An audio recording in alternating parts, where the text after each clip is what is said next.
En este episodio especial, junto a Alex MB, te daremos las claves para invertir y emprender mientras sigues trabajando por cuenta ajena, sin quemarte y sin quedarte atrapado en una vida triste y gris que no te representa. Hablaremos de cómo usar tu salario para construir libertad, de por qué tu entorno puede estar frenando tu ambición y de qué está pasando realmente con la vivienda, los bancos, los tipos de interés y la deuda. Y quédate hasta el final, porque veremos cómo pasar de vivir por inercia a empezar a construir patrimonio, libertad de tiempo y una vida mucho más abundante.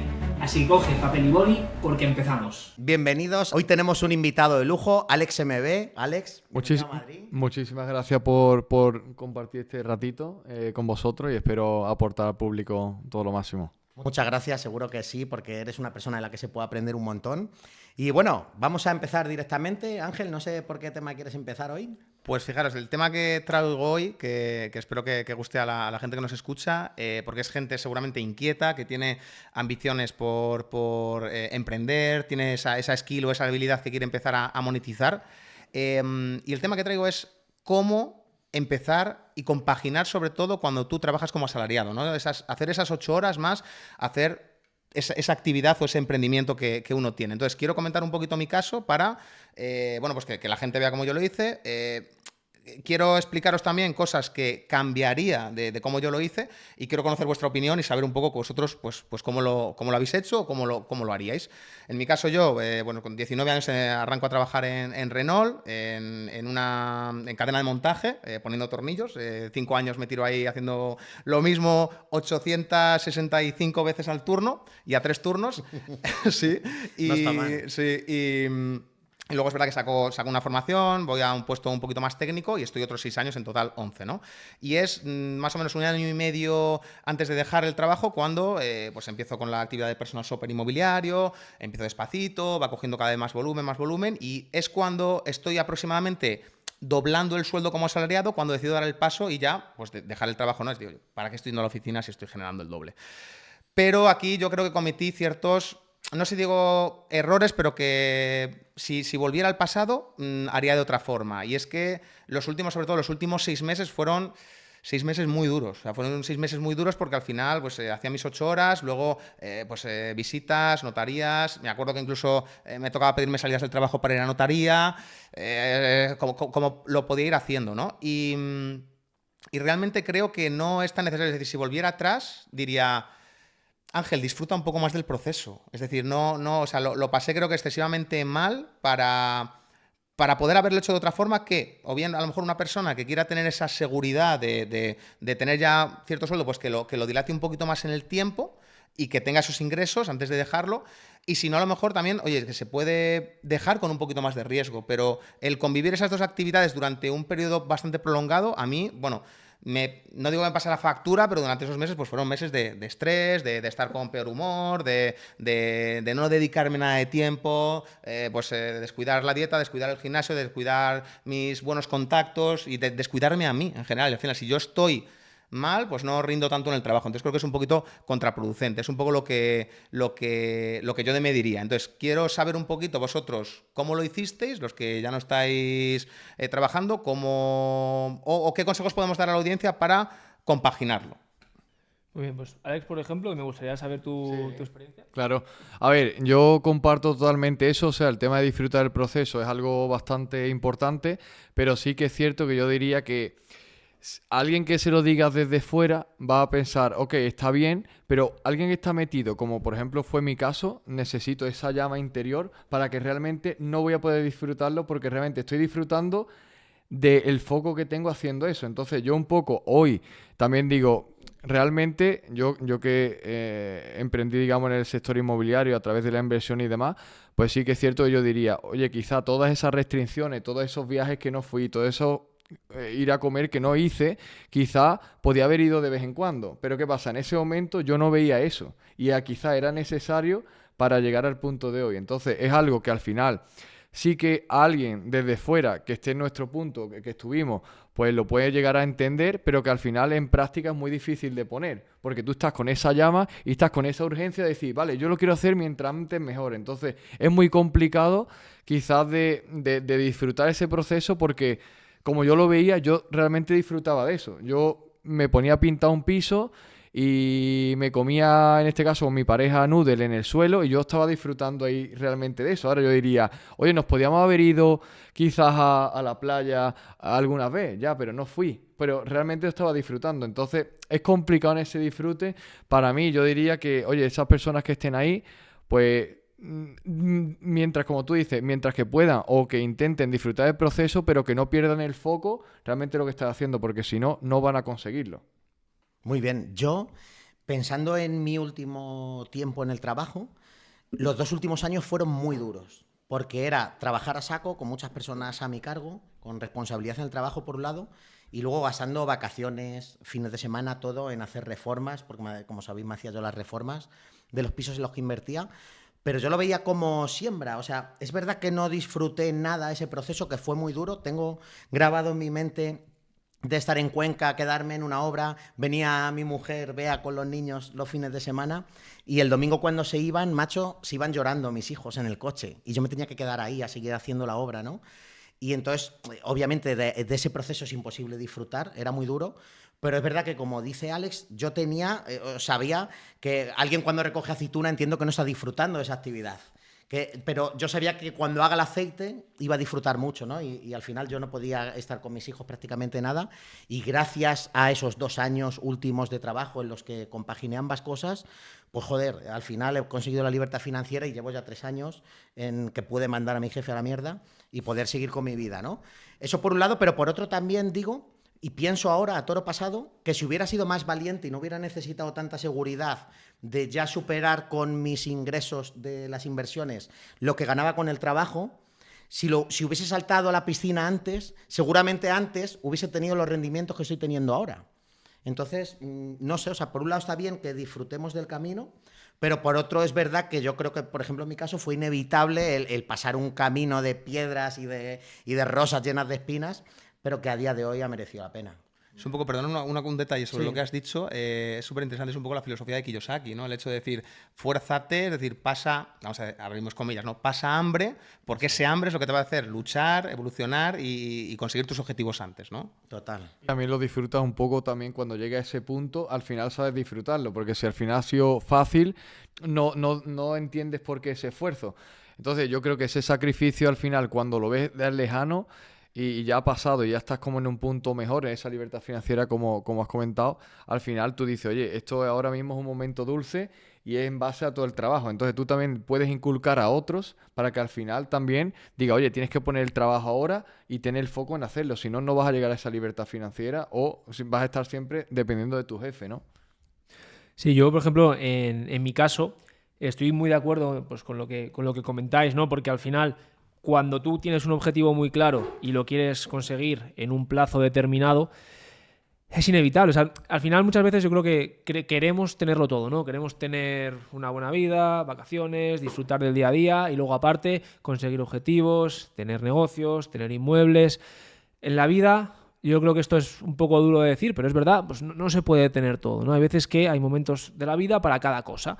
Entonces yo, pues igual que vosotros, al final yo tengo un objetivo muy claro, me puse un foco cristalino, bueno, ellos lo saben, yo todos los días me repetía durante 2 años exactamente qué es lo que quería conseguir, cuándo quería conseguirlo, y el estar tan enfocado a mí pues obviamente me hizo perderme otras cosas de la vida, ¿no? Que mucha gente a mi alrededor pues no entendía por qué yo, pues ganando no sé cuánto ganaba con los pisos y demás, pues no me iba de vacaciones ese verano. Pues es que ese verano tocaba estar buscando financiación y haciendo reformas para conseguir la vida que quiero, ¿no?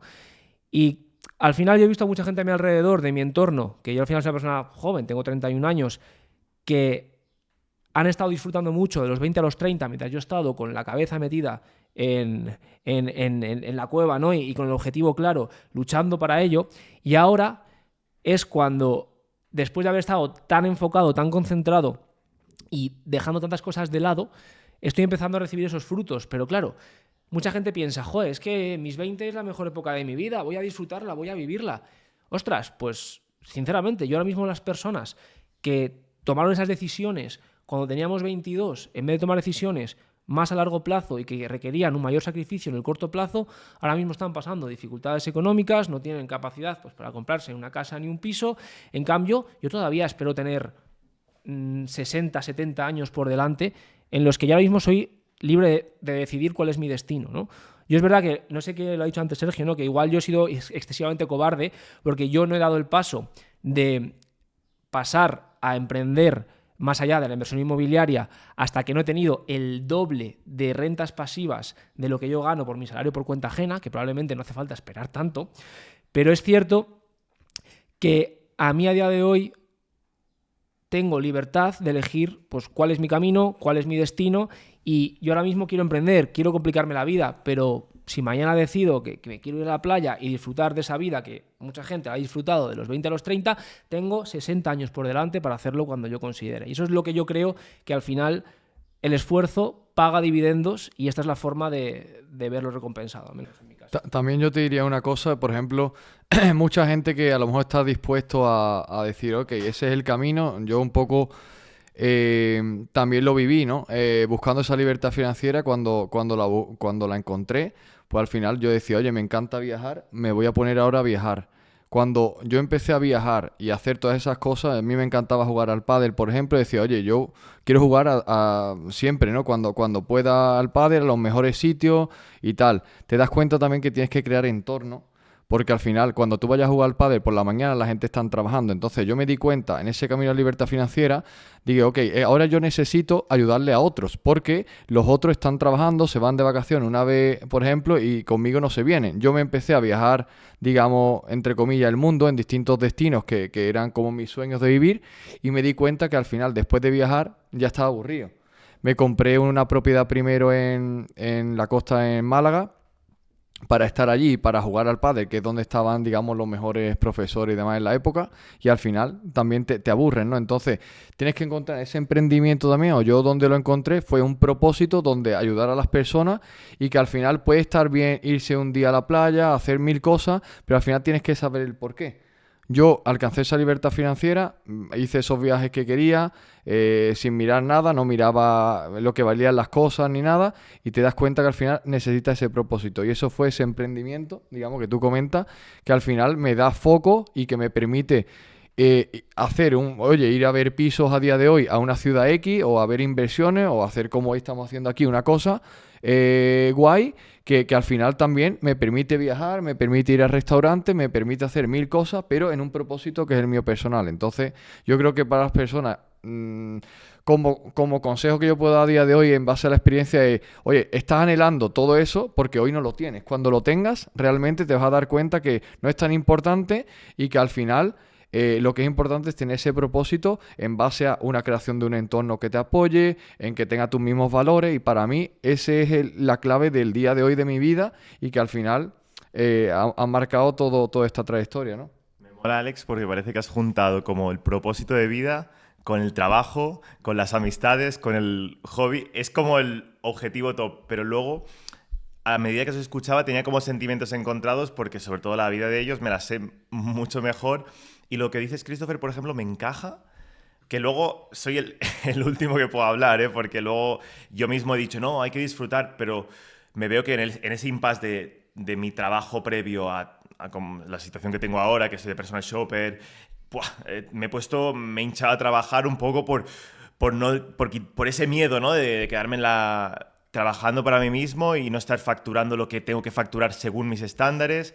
Pero es peligroso, ¿no? Porque Christopher, por ejemplo, o sea, tú eres te centras en algo y vas a por ello a full, obviando todo lo que lo que hemos hablado antes, de hecho, esta mañana o ayer que hablamos, ¿no? El tema del ocio.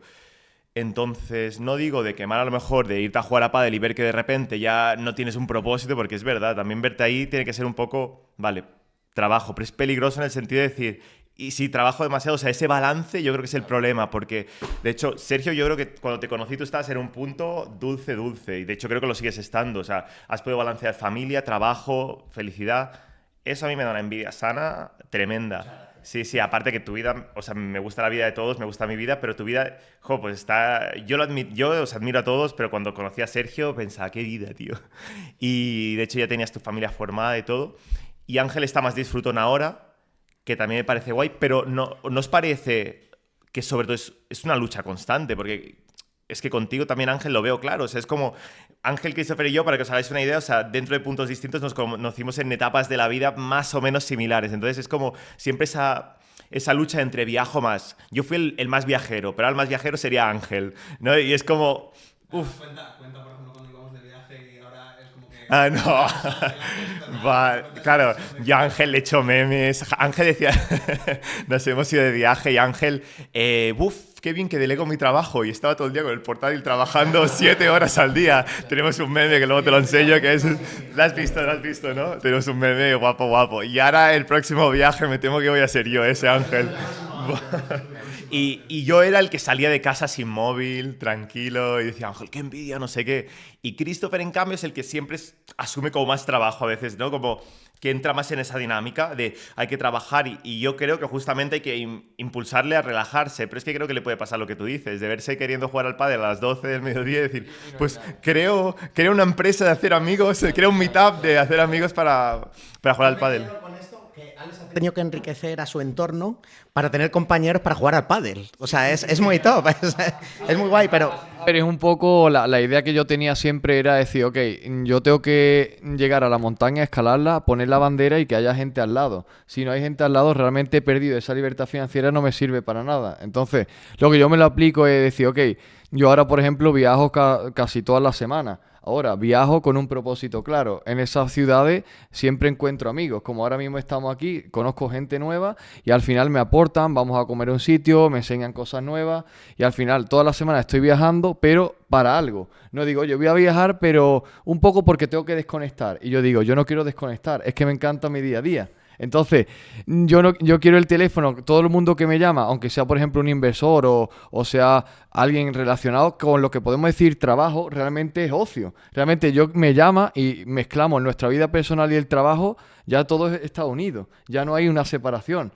Todas las personas de mi entorno, si nosotros vamos a comer, hablamos de lo que nos gusta, que es realmente la inversión. Entonces, ya no hay separación entre trabajo o vida, sino que la vida se puede entender como trabajo y el trabajo es vida y al final es ocio. Es jugar, por ejemplo, yo voy a jugar al pádel ahora también y lo que hacemos es que al final son personas que invierten, que les gusta lo mismo que yo y que a lo mejor vamos a tomar, por ejemplo, luego una Coca-Cola o cualquier cosa y al final pues hablamos de lo mismo y hablamos del proyecto donde podemos crecer juntos y hacer. Entonces, para mí, digo, es que es un sueño, para mí es una pasada. Sí, o sea, es que es como que vives en propósito total, tío. Uf, qué envidia sana, me gusta.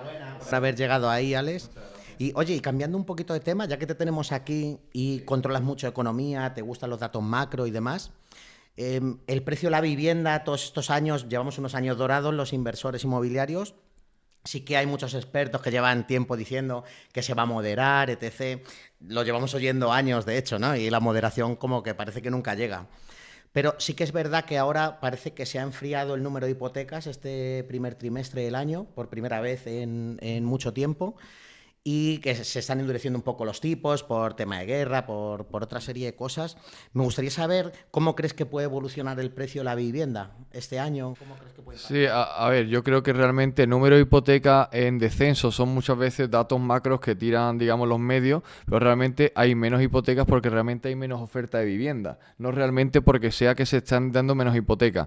Los tipos de interés, aunque parece que se está endureciendo, pero realmente estamos hablando de tipos de interés hipotecario a nivel persona física o incluso jurídica, donde estamos hablando del entorno del 2-3%. Eso quiere decir que realmente es un tipo neutro y que realmente están dando el dinero prácticamente gratis. ¿Por qué? Porque los objetivos de los bancos centrales, tanto de la Fed como del Banco Central Europeo, están en torno al 2-3%, más o menos, que es el objetivo. Entonces, si crean el dinero al 2-3% y a mí me da el dinero al 2-3%, realmente el coste es neutro, literal, le están regalando el dinero. Entonces, la vivienda, si están regalando ese dinero, si hay mayor oferta monetaria, ¿qué va a ocurrir? Para mí, mi previsión, yo lo tengo claro, el precio de la vivienda va a seguir subiendo por muchos factores. Primer factor ese, mayor oferta monetaria. Segundo factor, lógicamente hay menor oferta, eso hace que los precios tiendan a la alza. La población cada vez es mayor. Lógicamente la tasa de natalidad, aunque nos cuenten que es muy poca, si nosotros miramos una generación, imagínate, ahora está en torno al 1,3 por mujer, quiere decir que en 100 años, 3 generaciones, probablemente la población se multiplique por 3. Aparte tenemos una cifra demográfica muy importante que viene a nivel de la migración. ¿vale? O sea, viene mucha población de fuera que viene en este caso aquí. Por lo tanto, esas personas demandan vivienda y la vivienda necesita un tiempo de construcción. Ok, ahora, ¿por qué no vemos grúas de obra nueva? Porque hay una cosa que se llama coste de reposición. Entonces, si yo tengo una vivienda nueva en 400.000 euros, que es el coste hoy de hacerla, y yo tengo una de segunda mano a 250.000, hasta que la vieja no alcance los 400.000, no vamos a ver nuevas grúas. Entonces, por eso en muchas ciudades no está viendo, por el tema del coste de reposición. Ahora, si nosotros tenemos un coste de mano de obra, por ejemplo, de 1.400, 1.600 euros el metro cuadrado, tengo una propiedad de 100 metros, estamos hablando de 160.000 euros, tengo un coste del suelo, ponte 800 euros el metro. Oye, ¿cuánto estoy? 2,40. Tiene que comer el promotor, 20-30%. Tiene que hacer licencia, tengo que esperar 3 años que me las den. No te puedo vender menos de 400. Ok, si yo encuentro vivienda 250, va a seguir subiendo hasta que alcance un valor donde una persona, al elegir una vivienda nueva o una vivienda de segunda mano, me dice, elijo la nueva, porque es mejor.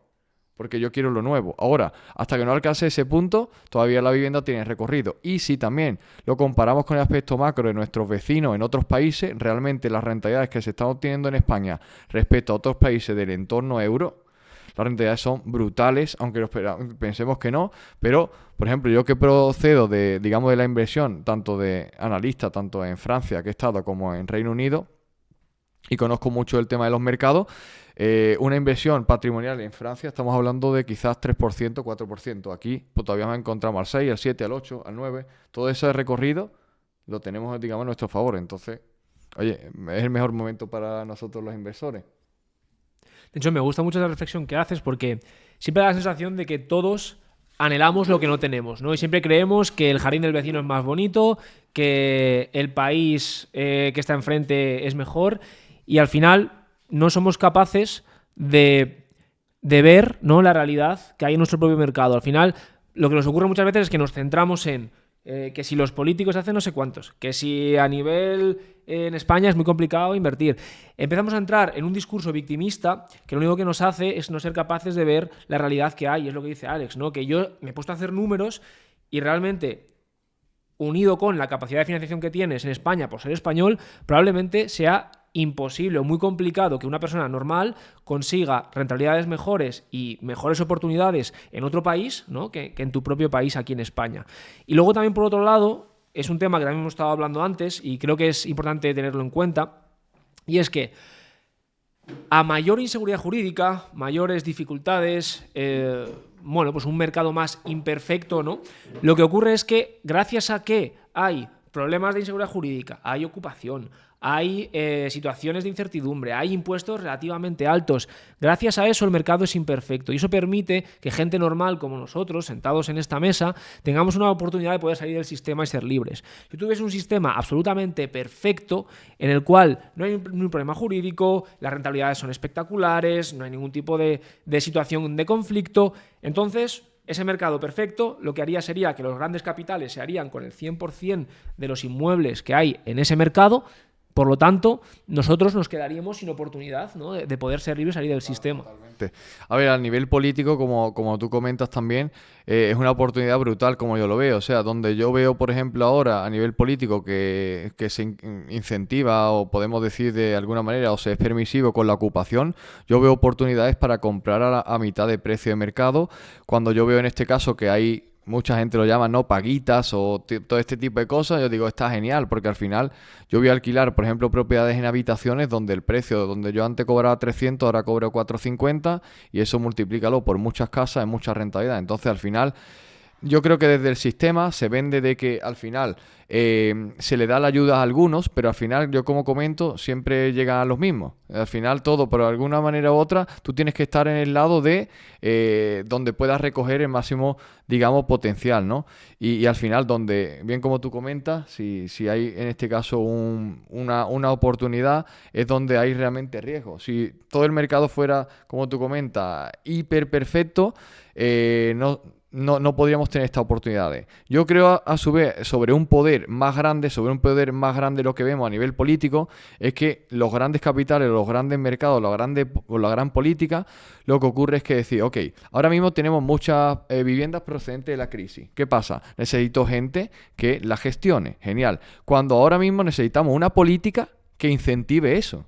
Por eso hay ocupas. Si hay ocupas, la gente compra a mitad de precio y se hacen ricos. Cuando en este caso esas viviendas, el stock baje, probablemente el gobierno cambiará. Y ese gobierno blindará a esas personas. Entonces, al final, hay unos movimientos sociales que se crean, yo creo, desde otras instancias, o de otras instancias, podemos decir, superiores, donde realmente está todo organizado. Entonces, para nosotros los inversores tenemos que ver esas tendencias porque al final estamos viendo dónde puede haber oportunidades y, digamos, pescar en esos ríos revueltos. Y luego yo también añadir, me ha parecido súper aclaratorio lo que has comentado, Alex, de esa diferencia, ¿no?, entre la vivienda usada con la vivienda nueva, ¿no?, y esa igualación de precios, ¿no?, y que ese recorrido que queda. Pero es más, es que incluso aunque ahora parezca que se está construyendo un poquitín más, aunque se metiera incluso un por dos a esa construcción, la ley de oferta y demanda, que es como el mercado se está regulando, es decir, se crean muchos más hogares o hay una necesidad de creación de muchos más hogares antes que la disponibilidad de vivienda usada más la nueva obra nueva, que como decías, pues nos vamos a 3 años más todos los costes que tiene. Entonces, al final, mi opinión también es que, humilde opinión, ¿no?, que nadie tenemos la bola de cristal, pero analizando un poco los datos macro, yo creo que la vivienda quizás no veamos esta bull run que hemos tenido en los últimos año y medio, pero creo que va a seguir al alza porque hay demanda y al final es un mercado que se regula de forma automática por la oferta y demanda, lo que es un mercado, pues igual que el de valores, pues el de la vivienda.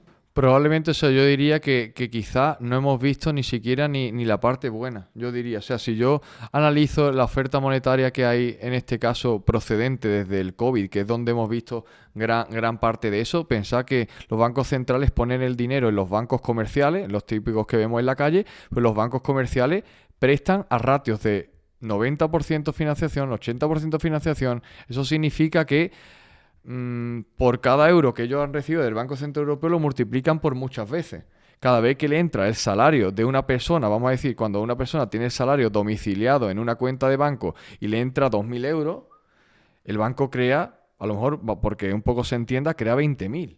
Entonces, ok, lo que nosotros venimos viviendo es una parte probablemente del COVID que al final se imprime mucho dinero, pero a nivel de los bancos comerciales se está imprimiendo muchísimo porque el crédito sigue estando barato y ha estado muy barato todos estos años. Por lo tanto, al final, ese gap también que tú comentas de la vivienda nueva respecto a la usada, un poco haciendo alusión a eso, claro, la vivienda nueva probablemente no la van a comprar los inversores. Por lo tanto, el público que compra esa vivienda nueva es un público muy concreto en el cual no estaba en la ecuación de los que estamos comprando, por ejemplo, vivienda de inversión.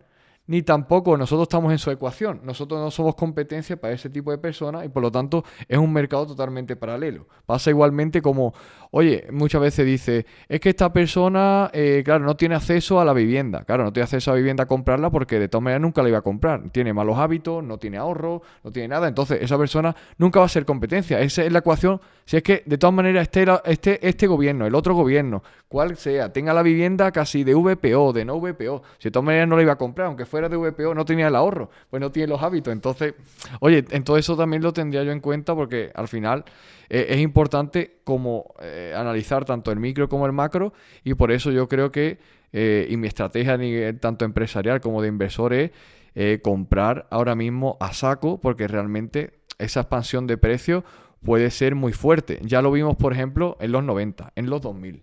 Lo vimos después del COVID. Y ahora mismo con todo a favor, con una tasa de desempleo prácticamente de pleno empleo, o sea, de las mejores que ha tenido España histórica, y a unos tipos de interés bajísimos, porque yo recuerdo cuando yo estaba en banca, yo veía también contratos, digamos, de atrás, y yo veía, por ejemplo, 2007, 2006, 2005, tipos de interés de hipotecario 5 y 6%.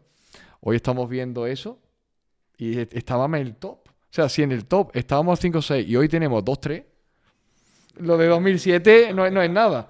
No es nada. ¿vale? Venimos de un momento que cuando estaba negativo eso no tenía ningún tipo de sentido y ahora nos parece caro un 2,5, un 2,8, un 3, da igual. Y yo recuerdo, por ejemplo, mis padres cuando compraron un piso y en este caso tienen la hipoteca creo que era el 12% y se amortizaba en 10 años. ¿Qué pasa? Es cierto que el valor nominal de la vivienda era inferior, pero el tipo de interés mucho más alto. Ahora, el valor de la vivienda es mayor, pero el tipo de interés es menor. Realmente lo que paga en relación a los salarios, aunque la gente dice, es que antes costaba más barato la vivienda, es cierto, pero el tipo de interés es mucho más caro, 6, 7 veces más caro. Claro, eso no lo decimos. Entonces, la capacidad desde salarios, desde precios nominales, realmente prácticamente es más o menos lo mismo. Si entonces se ganaba dinero y la vivienda, por ejemplo, en Madrid, donde estamos ahora, desde los 90 a hoy, en 30, 35 años ha crecido brutal, o sea, una vivienda de 18.000 euros hoy vale 350.000, ¿qué crees que va a pasar una vivienda de 300.000 en 30 años? Para mí, pues valdrá millones de euros que realmente hoy pensamos que hasta yo mismo, viendo en el papel, digo, esto debe ser imposible, pero realmente en teoría económica no lo es. Y además que ocurre una cosa, que al igual que sube tu activo, y mucha gente dice, oye, pero ¿cómo va a pagar esto la gente? Es que vivimos en un país de propietarios. O sea, igual que el que aspira a comprar una casa de 500.000 y ese 500.000 se va a 600.000 euros, tiene esa barrera de entrada, pero es que a lo mejor la que él compró por 100 ya va por 350. Entonces, el gap que tiene no es tan grande como si intenta empezar desde abajo. Que eso también yo creo que da juego y da recorrido a esto. Y luego hay otra cosa, Alex, que te quería comentar. Para los inversores, cuando están empezando sobre todo, incluso gente ya más experimentada del sector, está como la creencia de que hay que repartir por todos los bancos, que tienes que tener hipotecas en todos los bancos, diferentes perfiles y demás. Pero yo sé que tú tienes una teoría al respecto y me gustaría si pudieras compartirla.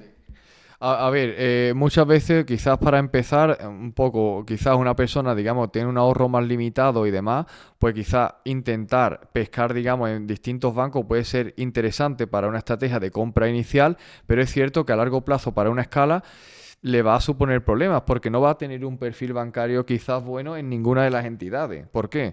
Porque si yo tengo, ponte, ahorrado 100.000 euros y yo trabajo con 5 entidades que voy a poner 20.000 en cada una, no voy a ser fuerte en ninguna. Si yo me tengo que crear vinculaciones con alguna entidad, ¿qué voy a tener? 5 seguros de coche cuando tengo un coche. Entonces, claro, ¿qué pasa? Esas vinculaciones y todo ese tipo de cosas van a incidir en mi rating, en mi scoring, ¿vale? El rating y scoring más o menos son conceptos distintos, es cuando se usa una persona física y otra jurídica, ¿vale? Pero más o menos es la nota que te pone el banco. Entonces, lógicamente, vamos a tener ahí dificultades para crear un perfil de escala. Entonces, yo para mí, o como yo lo he hecho, siempre es centrándome principalmente en una entidad de base y, digamos, esa entidad de base, pues, tanto vincularme con ellos como tener un trato muy cercano, una transparencia muy alta para que al final estén dispuestos a prestarme dinero porque yo soy una persona confiable. Entonces, si yo abro muchos bancos en distintas entidades, está genial porque una diversificación o una apertura del pool, como se llama, una apertura del pool bancario está bien, pero siempre y cuando yo en mi primera entidad yo estoy fuerte, tengo un exceso de liquidez, tengo un exceso de activos, entonces creo una segunda.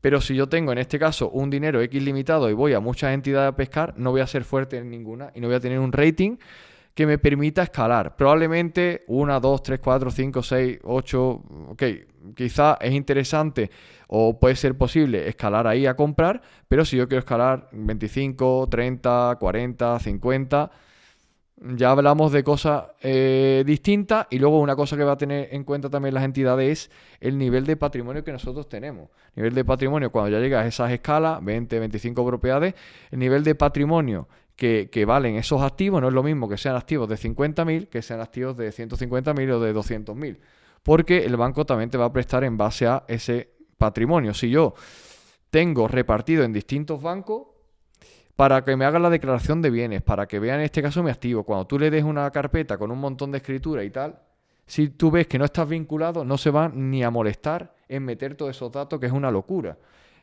Cuánto cobro, el contrato del alquiler, la escritura, la renta, el extracto, ni siquiera se van a parar a hacerlo. Como tú no seas un cliente vinculado desde el inicio, donde tú vayas agregando esas propiedades poco a poco y cada año tú vayas actualizando. Va a ser muy complicado. Cuando has hablado de, porque la gente lo entienda también, cuando has hablado de el banco tiene en cuenta el patrimonio, o sea, hablamos de patrimonio neto creado, es decir, esa parte que tienes ya libre, es decir, por ejemplo, imagínate, por poner un ejemplo que la gente lo entienda, compras un piso en 100, pides hipoteca, imagínate, de 85.000 euros, ¿no? Y ese piso dentro de a los 3 años, pues te vale 180.000, ¿no? Entonces, no sé si valoran más el equity o valoran...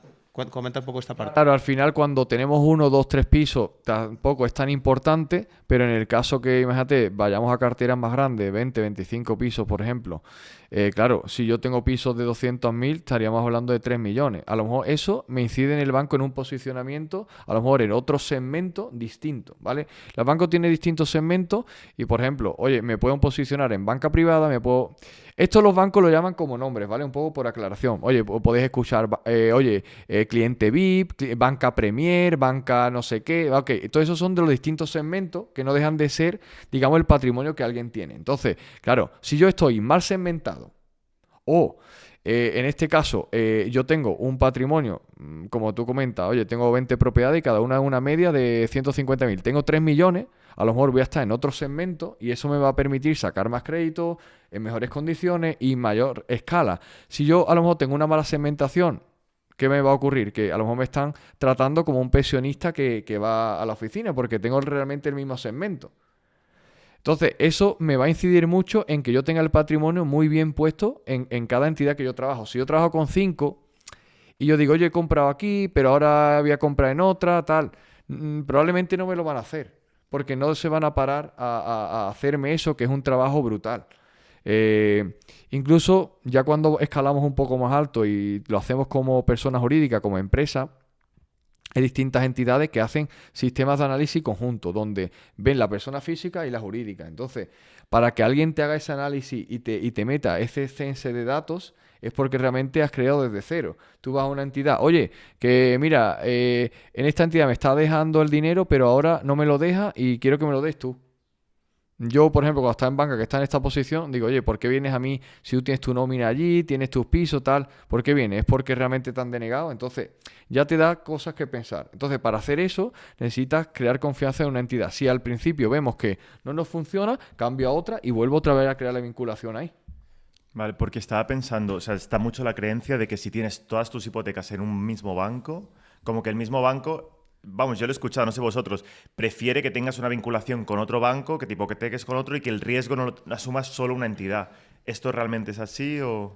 A ver, por ejemplo, eso hay una cosa, lo que tú comentas, riesgo de concentración por cliente, ¿vale? Si nosotros vamos, por ejemplo, a entidades pequeñas, el riesgo de concentración del cliente, imaginemos que oye, está en la oficina X de una entidad pequeña y está Cristiano Ronaldo, ¿vale? Ok, no le van, aunque Cristiano Ronaldo tenga una capacidad de financiación brutal, la oficina no le puede prestar todo a él y nada a los 1.000 clientes que hay más. Entonces, el riesgo de concentración por cliente es importante. Por lo tanto, ahí yo diría, la elección de la oficina a la que vas es muy importante porque cada oficina tiene un riesgo o un negocio concreto. Si yo quiero sacar 10 hipotecas y voy a una entidad pequeña y además una oficina pequeña, probablemente me va a costar que me den por el riesgo de concentración. Si yo voy a una entidad pequeña, en este caso, y yo voy a pedir hipotecas de 50.000 euros, a lo mejor quizá me lo pueden prestar, pero también me van a tener en cuenta una cosa, eso es importante, otra cosa importante sería que realmente yo necesito ir creando esa gestión de riesgo importante. Por ejemplo, en empresas que yo también, digamos, he analizado y tal, cuando estaba en el banco, y me encanta el tema de análisis de empresas del real estate, lo normal es tener un ratio de un 60%, entre el 40 y 60% de nivel sobre patrimonio versus deuda, ¿vale? Ok, si alguien tiene 6 millones de patrimonio, me lo invento, pues tendría que tener, idealmente, pues entre 2,4 y 3,6 a lo mejor de deuda. Si tiene menos, el banco debe prestarle más. De hecho, el banco, si tú tienes un buen gestor en ese segmento, te diría, te debo prestar más dinero porque tú eres capaz de hacer una rentabilidad de un 10%, de un 15%, y yo te estoy prestando el dinero a las dos. Tú estás teniendo un mal uso del capital. Yo, por ejemplo, como analista, si yo veo una empresa que en este caso tiene un mal uso del capital, yo diría que ese gestor es malo porque realmente tiene un bajo endeudamiento y el coste de su capital es grande. Por lo tanto, debe endeudarse más. Entonces, nosotros como inversores y las personas, digamos, que van a tener eso en cuenta, con una misma entidad, claro que le puede dar siempre y cuando respete esos ratios. Y también siempre y cuando respetemos que el riesgo de concentración no lo pasemos. Por lo tanto, cuidado con ir a entidades pequeñitas, cuidado en este caso con ir a oficinas que no nos pertenecen. Por ejemplo, yo quiero sacar una hipoteca de 150.000 euros y me voy a sacarlo al barrio de Salamanca, en Madrid, con donde la hipoteca media son 600.000 euros o 1 millón. Entonces, claro, me van a tratar allí como ni siquiera ni me van a dar los buenos días, entre comillas. Yo quizás me debería de ir a una entidad o una oficina donde yo sea el cliente o de los clientes top. Oye, un cliente bueno, oye, tengo mi nómina tal, la gente aquí tiene desempleo en esta zona. Entonces, todo eso también es importante por el riesgo de concentración, porque van a estar más predispuestos a tener un riesgo de concentración mayor hacia mi persona que hacia otra, ¿no? Me genera dudas ahora porque estoy planteándome cambiar todas mis hipotecas, ¿vale? Porque dices lo de, por ejemplo, no irte al barrio de Salamanca porque tu hipoteca va a ser ridícula a comparación de lo que hacen habitualmente, pero si te vas a una entidad muy pequeña, quizá el riesgo de concentración puede ser más grande, más fácilmente. Entonces, es como saber exactamente la estrategia que vas a seguir y elegir la oficina. Y yo ahora mismo estaba pensando un poco en abrir la cuenta ya para la empresa y después de lo que te he escuchado hoy en la ponencia, un poco decir, vale, voy a seleccionar muy bien el banco, que tampoco quiero caer en el perfeccionismo porque no me voy a quedar sin cuenta. Y entro en duda porque pienso, vale, o sea, no me voy a la oficina más de una zona en donde el ticket sea más alto, pero ¿dónde voy? Porque si me voy a una muy pequeña, idealmente de primeras voy a ser el cliente favorito, pero van a tener un límite muy... O sea, voy a llegar al límite muy rápido. A ver, digamos, lógicamente, por ejemplo, entidades pequeñas y tal, si yo voy a una entidad, digamos, pequeña, pero que al final es grande, tiene capacidad de crédito, pero si yo voy a una oficina donde hay, por ejemplo, 3 empleados, donde está el director, un interventor y alguien de caja, el riesgo de concentración no va a ser muy alto. Por ejemplo, podría ser un ratio para verlo. Ahora, si yo voy a una oficina donde hay, por ejemplo, ya 5 empleados, probablemente la banca utiliza distintos riesgos. Cada empleado es parte del negocio, imaginemos, ¿vale? Imaginemos que cada empleado son 5 millones de euros de negocio, ¿ok? Tanto de activo, que es prestar, como de pasivo, en este caso, de dinero que tiene en cuentas depositarias. Ok, si yo veo 3 empleados y cada empleado son 5 millones de euros, tiene un 15 millones como total.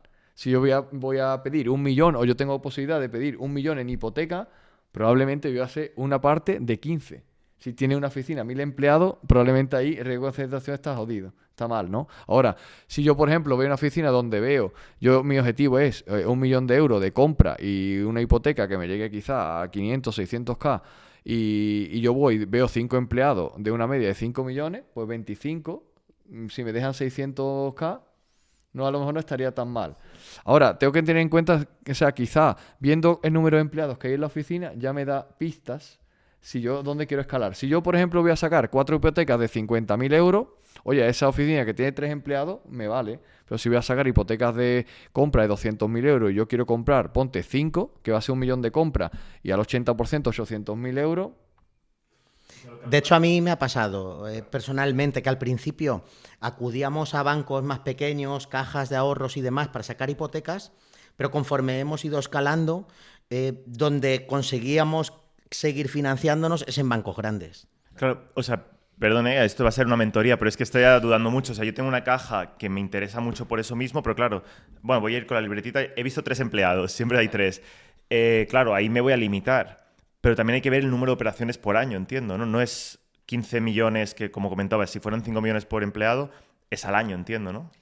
Claro, o sea, no, es el volumen de negocio. Imagínate, las oficinas de bancos como tenemos realmente son casi unidades independientes de negocio. Es como si fueran negocios dentro del negocio. ¿Vale? Entonces, digamos, ok, esta oficina, por ejemplo, tiene una capacidad de... O sea, el empleado que está ahí, el director, el que analice los riesgos, tiene una capacidad de aceptar hasta 200.000 euros, ¿vale? Ok, esos son, digamos, las atribuciones que tiene la oficina y el empleado con mayor rango, con mayor nivel.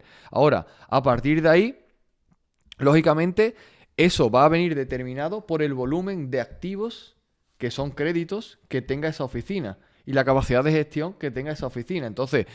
Si yo tengo 3 empleados, probablemente no va a tener un volumen de negocio de 60 millones. Ahora, si yo voy a una oficina, por ejemplo, que tenga empresas y particulares, el volumen de negocio probablemente va a ser superior, porque las empresas requieren de mayor crédito que los particulares. Entonces, si yo voy a una oficina híbrida, probablemente ahí no me voy a equivocar, porque realmente el volumen de negocio de esa oficina va a ser mayor, porque se entienda y te doy ya una pista ahí, ¿vale? Entonces, ¿qué pasa? Si yo voy a una oficina donde tenga únicamente particulares, tengo 3 empleados y digo, ok, estos empleados es una entidad pequeña, estarán gestionando 3 millones a lo mejor de volumen. Esta oficina lo que tiene son 9 millones de negocios. Ahora, si veo una oficina híbrida, empresas y particulares, donde digo, oye, aquí veo 2 gestores o 3 de empresa. Esta gente, si uno particular gestiona 3-5 millones, esta gente debe estar generando cada uno un negocio de 8 millones. 3 por 8, 24. Y hay 5 con banca particular, donde veo banca Premier, banca no sé qué. Digo, oye, vale, ok, aquí hay una gestión más patrimonial. Lo mismo esta oficina tiene 60 millones en este caso, de negocio. Y yo, mi objetivo con esta oficina, crecer es 600K, 800K. Realmente va a ser muy bajito. Entonces ahí, quizá, si yo soy un buen cliente, voy a estar más proclive a que pueda escalar más ahí. Entonces, como objetivo ya cuando vaya al banco, también preguntarle si en esas pequeñas cajas, que también llevan la parte de negocio, ver si tienen, pues todas las bancas tienen la Premier o la... No, ¿eh? Las bancas pequeñitas no están, como tienen pocos clientes y poco volumen, quizás no están tan segmentadas. Las bancas que están más segmentadas, como comentaba antes, pueden ser las bancas en este caso que tienen mayor número de clientes. Como si en vez de tener 1000 clientes tengo 10.000 clientes en la oficina, pues puede decir, oye, yo te voy a llamar a ti VIP. ¿Qué es VIP? Oye, el que cobra una nómina mayor de 2.500. Te voy a llamar cliente VIP Premier al que cobra 3.500 para arriba. Y voy a llamar banca privada al que tenga una nómina superior de 6.000 euros o tenga 300.000 euros en posiciones líquidas aquí, sean fondos, sean tal. Claro. Ahí ya me puede, digamos que voy a pasar en distintos segmentos. Si yo estoy en un segmento superior, ¿qué va a ocurrir? Que en este caso los tipos de interés van a ser mejores porque realmente el riesgo del banco sobre mí va a ser menor. Por lo tanto dice, oye, yo te puedo prestar, si yo tengo del 2 al 4, te voy a prestar al 2,5 o al 2. Y luego también a nivel de crédito, si yo tengo un rating, por ejemplo, en esa oficina de B, me lo invento ahí, de A a E, ¿no? Pues oye, tengo B, pues digo, oye, si es B y tiene un conocimiento del cliente amplio, pues si yo tengo para prestarte 600.000 euros, estaré más predispuesto a prestártelo que a otro cliente que viene de la calle entrando nuevo. Qué bueno poder romper estas creencias. Y hay otra creencia también así como muy extendida, que es que hay que comprar pisos batalleros, ¿no? Pisos muy baratos. O sea, a mí me ha criticado un montón de inversores porque tengo varias propiedades que tienen un coste mayor, que son de mayor calidad, que están ubicadas en mejores zonas y obviamente la rentabilidad quizá a la hora de alquilarlo es más baja que de otro tipo de activos en otras plazas menos competidas y más demacradas y demás. No sé qué opinas al respecto de cómo acumular una serie de activos u otros puede influirte a la hora de escalar con el tiempo y a la hora de crecer. Claro, ahí, a ver, si nosotros, yo siempre distingo dos cosas, o sea, cuando soy inversor, ¿qué busco? ¿Patrimonio o busco cash flow? Si yo busco cash flow al principio, que es lo normal para alcanzar la libertad financiera, está genial que yo vaya a activos de menor categoría. O sea, yo los activos principalmente los llamo A, B, C y D. Pues, oye, yo escucho también A1, 2, 3, 4, lo que sea, vale. Al final, oye, siendo el A el mejor, siendo la clase D, digamos, la peor, una zona marginal, ¿no? Y siendo E prácticamente algo que no sería ni siquiera ni invertible, ¿no? Vale, ok. Ahora, en base a eso, nosotros como inversores, cuando escalamos, quizás cuando yo inicio y quiero esa libertad financiera, lo que busco es cash flow y estoy dispuesto a entrar en oportunidades donde me dé más cash flow, pero quizá menos calidad de activo. Cuando yo voy teniendo mayores números de activos, lo que yo quiero son activos de la mejor categoría. Quiero activos A, porque ya realmente el cash flow no es tan importante. Ya tengo capacidad de crédito e inversión y por lo tanto me da igual que me genere 1.000 euros más que menos. Lo que quiero es una calidad de activo bueno donde el inquilino sea un inquilino A y no un inquilino D. En caso de un ciclo bajista donde yo realmente no sufra. Entonces, ok, al inicio, yo cojo cash flow, pero luego lo que tengo que hacer es un trasvase. Yo como estrategia personal, para no hacer ese trasvase, ¿por qué? Porque al final yo siempre entendí que un inversor era el que nunca vendía. Porque cuando vende hay, en este caso, pago capital, pago coste de entrada y coste de salida. Entonces, como mi estrategia nunca era vender, yo en vez de centrarme en ir por activos C y luego convertir a B y A, yo digo, ok, voy a ir a activos B, donde realmente esos activos B yo los pueda convertir con zonas de revalorización probablemente en 10-15 años en activos A. Entonces, una zona que, por ejemplo, digamos, si en esa zona fuera el centro puro, cuando la población va creciendo, quizá esa zona B se convierte en A y esa A va a ser A+, que realmente nadie va a poder ni invertir. Digamos, por ejemplo, si estamos en Madrid, un edificio emblemático sería un A+, que cuando se estaba creando, personas podían acceder, pero hoy es imposible que accedan porque los grandes patrimonios o las grandes generaciones que han ido invirtiendo ya no lo van a soltar, porque no necesitan soltar. Es como, por ejemplo, mis activos. Yo compro. Oye, pero es que Ale va a vender. No, es que Ale no va a vender. Entonces, tú ya no puedes acceder a mi activo. Yo, por ejemplo, un ejemplo de esto sería a nivel de ciudades, por ejemplo, Cádiz. Cádiz es la ciudad, en este caso, donde el metro cuadrado es de los más caros en España. ¿Por qué? Porque no hay suelo. Entonces, si yo tengo un activo A en Cádiz, nadie lo va a soltar. ¿Ok? Entonces, ¿por qué? Porque realmente es un activo muy, digamos, valorado. Entonces, nosotros como inversores, cuando vayamos escalando, vamos a intentar que nuestra calidad de activos ya vaya creciendo. Porque cuando tú tengas un número de activos X, el cash flow no va a ser tan importante. Probablemente tú vas a sacar más cash flow y más dinero, vas a sacar más dinero teniendo una calidad de activos mayor y que el banco, como confía en ti, te va a prestar más. Prefiero cobrar, por ejemplo, 300 euros menos el alquiler, pero que al final tenga una revalorización del activo muy importante y que sea una calle o un activo bueno para que el banco a lo mejor me deje 200.000 euros más. Entonces, yo en mi estrategia siempre ha sido, digamos, propiedades donde tengan zona de revalorización, donde realmente no compre piso, no el típico, oye, un cuarto sin ascensor, tal, eso no era mis activos.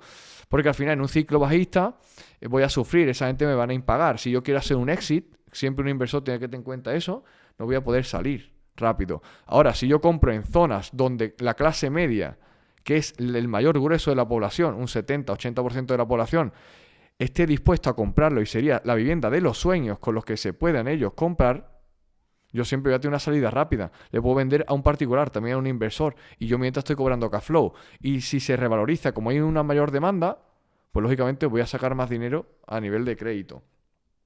No una zona A, porque al final en una zona A estaríamos hablando a día de hoy aquí en España en torno a un 2%, y eso quiere decir que tengo una rentabilidad negativa en base a la inflación, no voy a perder dinero, ¿vale? Porque al final ese tipo de inversores son inversores que, digamos, yo podría llamarlo inversores casi institucionales. Pero en la siguiente categoría, en el B, es donde nosotros, digamos, podemos entrar. Oye, activos donde la población media vaya a entrar.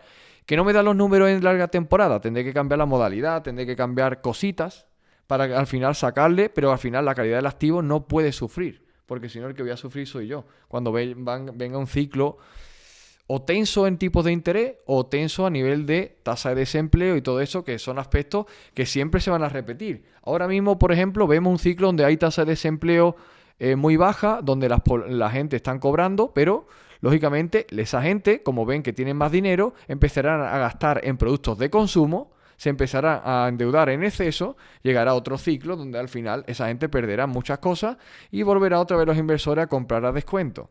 Entonces el ciclo se vuelve a repartir.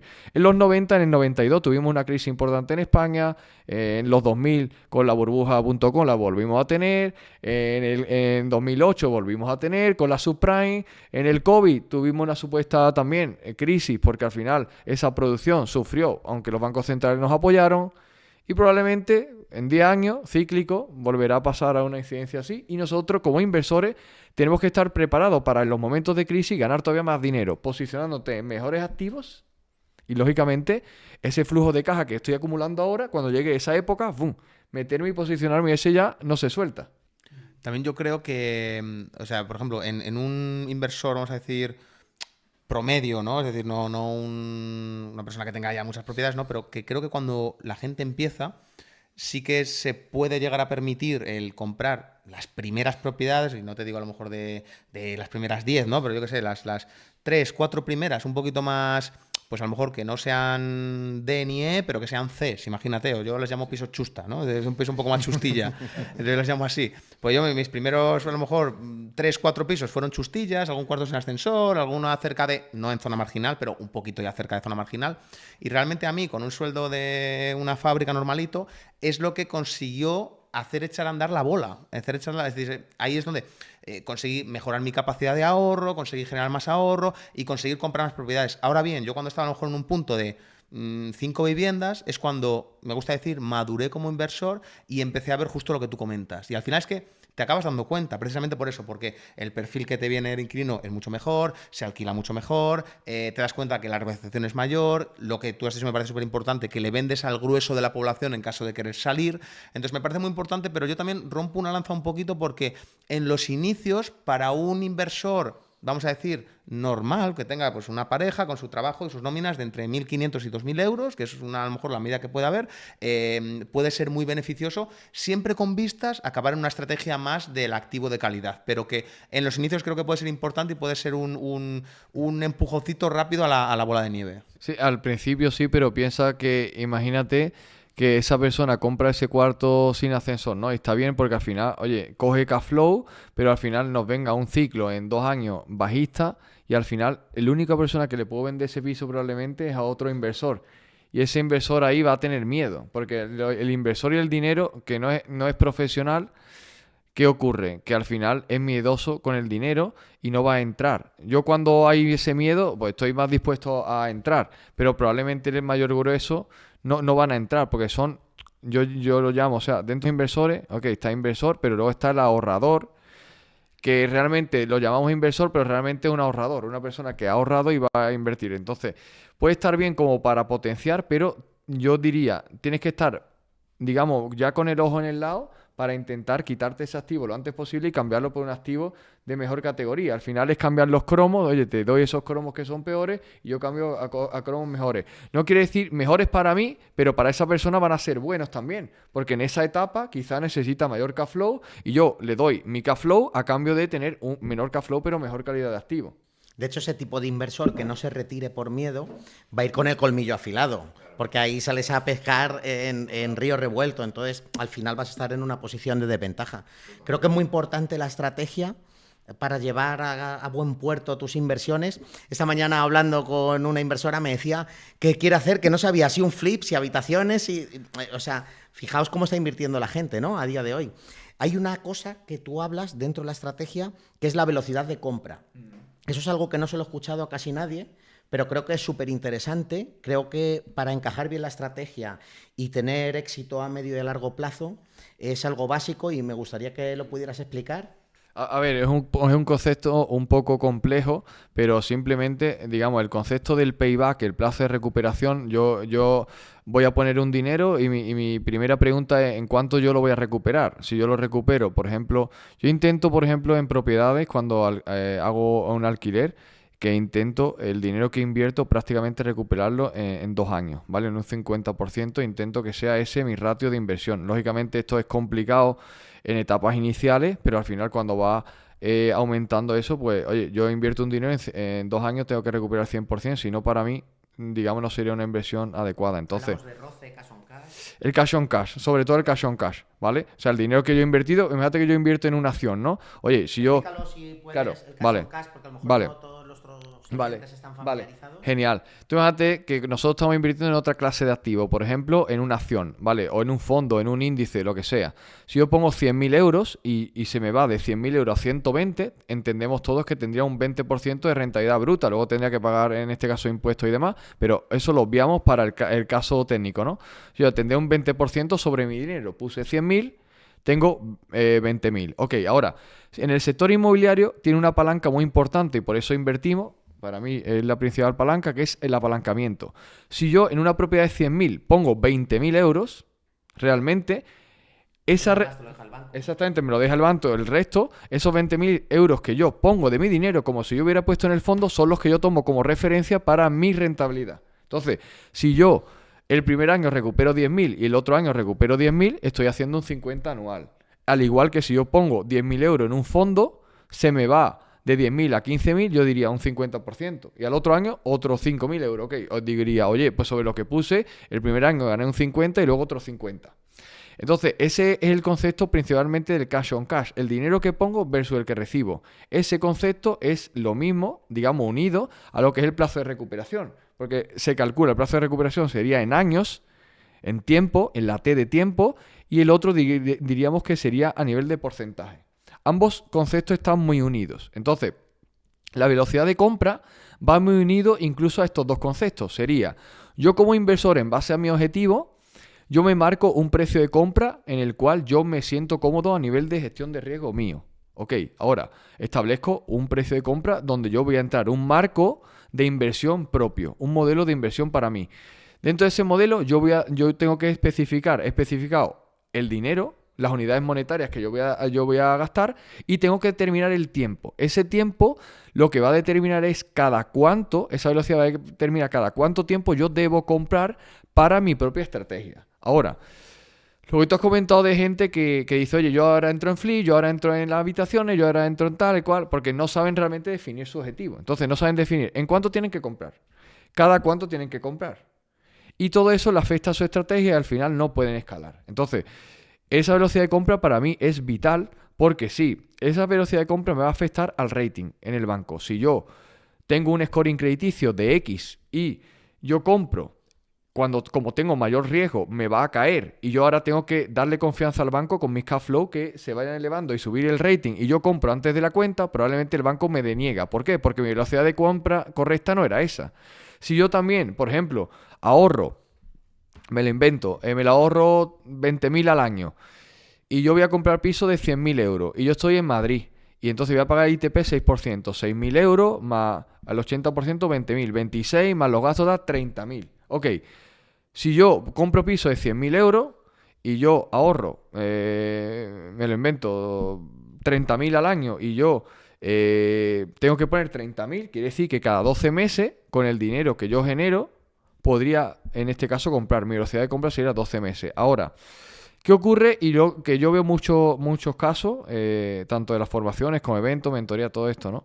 Yo veo muchos casos que dice, vale, yo voy a comprar antes porque mi padre me deja el dinero o porque pide un préstamo personal para complementar. ¿Qué pasa? Te acabas de cargar la velocidad porque vas a comprar hoy, pero después ya no vas a comprar más. Porque te acabas de cargar la gestión del riesgo, el scoring te lo acabas de cargar, el ratio de liquidez, el ratio de solvencia, toda clase de cosas te la acabas de cargar. Entonces, no has respetado, en conclusión, la velocidad de compra tuya real. Has metido recursos extraños, como yo los llamo, donde realmente no son tuyos.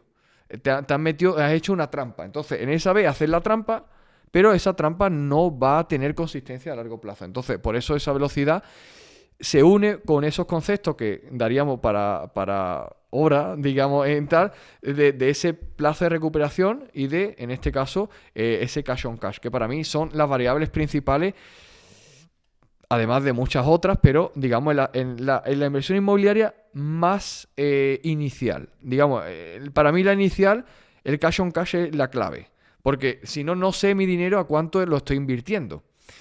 Yo tengo que tener claro cuál es la cantidad de dinero o la rentabilidad que yo necesito para mi estrategia. Por ejemplo, si yo digo, vale, yo necesito un cash on cash del 50% anual. Si es del 40%, yo no compro. Esto ocurre muchas veces en mercado, en análisis, en trading, todas estas cosas ocurre lo mismo. Tú tienes que ser fiel a tu modelo. Si hay 5% de rentabilidad por debajo, no compro. Yo, al menos. ¿Por qué? Tengo que ser fiel a mi modelo. Si no, esto pasa como en el colegio cuando yo estaba, en el instituto.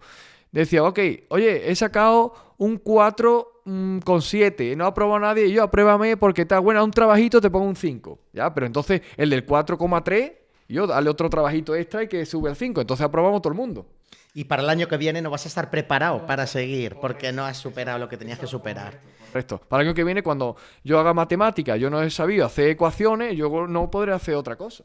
Eso es. Qué bueno que haya salido esto, porque estoy convencido que 99 de cada 100 personas que nos estén escuchando pensarán que cuanto antes compren mejor. Y me gustaría preguntarte qué ratio buscas tú de cash on cash y qué ratio crees que es un ratio que pueda esperar a alguien que esté más empezando, que esté en un estado más inicial, que no sea una persona como tú tan experimentada.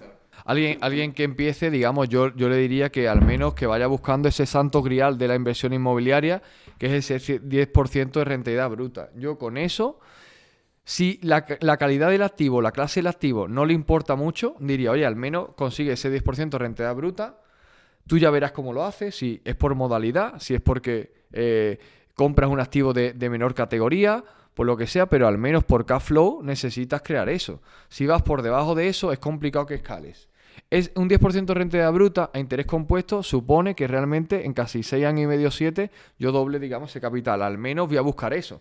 Porque si no, si yo busco rentabilidades menores, no le voy a ver la punta a lo que estoy haciendo. Nunca voy a ver, oye, yo estoy aquí como esclavo, como yo le llamo siempre, esa carrera de la rata de la inversión, donde yo estoy harto de invertir, harto de sacrificarme, pero nunca veo esto para qué me sirve. Yo muchas veces eso lo pongo mucho en clave cuando alguien, por ejemplo, dice, oye, yo he ahorrado 20.000 euros, compro una propiedad, me queda 0, otra vez 20.000, a 0. Digo, tú estás sufriendo siempre. Entonces no es lo suyo. Entonces, oye, ese inversor... Ese no disfruta del claro, camino, ¿eh? ese no disfruta del camino porque el inversor es aquel que, oye, mira su teléfono y parece que le va mejor.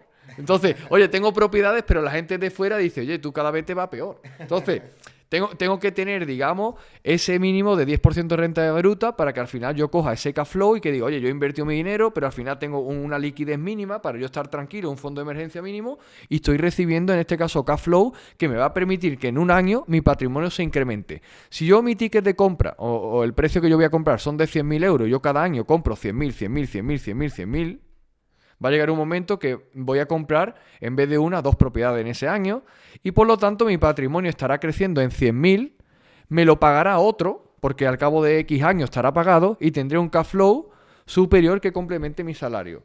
De esa manera digo, oye, por lo menos estoy viendo que algo funciona bien. Luego veremos la calidad del activo y todo eso. Pero de momento, oye, como básico para alguien inicial, al menos pídele ese 10% bruto, ¿no? Porque si no, es el santo grial de la inversión inmobiliaria y es, digamos, la base. Ahora, ten en cuenta un poco de reojo de la calidad del activo. Siempre intenta, oye, yo prefiero alquilar, alquiler por habitaciones. Aquí hay muchos matices, ¿vale? Fiscalidad y todas estas cosas que podríamos hablar, pero un poco bases generales, ¿vale? Oye, yo prefiero un alquiler por habitación en una zona mejor que un alquiler tradicional en una calidad de activo D. Prefiero la modalidad y tener yo más trabajo porque son 4 inquilinos, tengo que coger contrato, que un alquiler tradicional que digo, yo puedo dormir tranquilo, pero no gano dinero. Y tengo un activo peor, que entonces no tiene mucho sentido, ¿no? Qué bueno. Y Alex, muchas veces la gente a lo mejor te tiene encasillado como un gran experto en el inmobiliario, en el tema bancario y demás, pero sé que eres una persona que le gusta mucho el desarrollo personal, que eres además una persona que has trabajado mucho en ti mismo y te felicito por ello. Es verdad que en el camino inmobiliario, los que ya llevamos años, pues te encuentras con gente que no hace las cosas bien, ¿no? Con muchas inmobiliarias que te intentan engañar a última hora. De hecho, antes de ayer tuve un evento que ya contaré en otro podcast. Te encuentras con pues todo, ¿no? Con banqueros que te intentan también engañar, con problemas con cuadrillas de trabajo, etc, etc, etc. Entonces, yo te quería preguntar si tú crees que gente que obtiene resultados haciendo las cosas mal, si crees que esos resultados pueden perdurar en el tiempo, si crees que son sostenibles o no.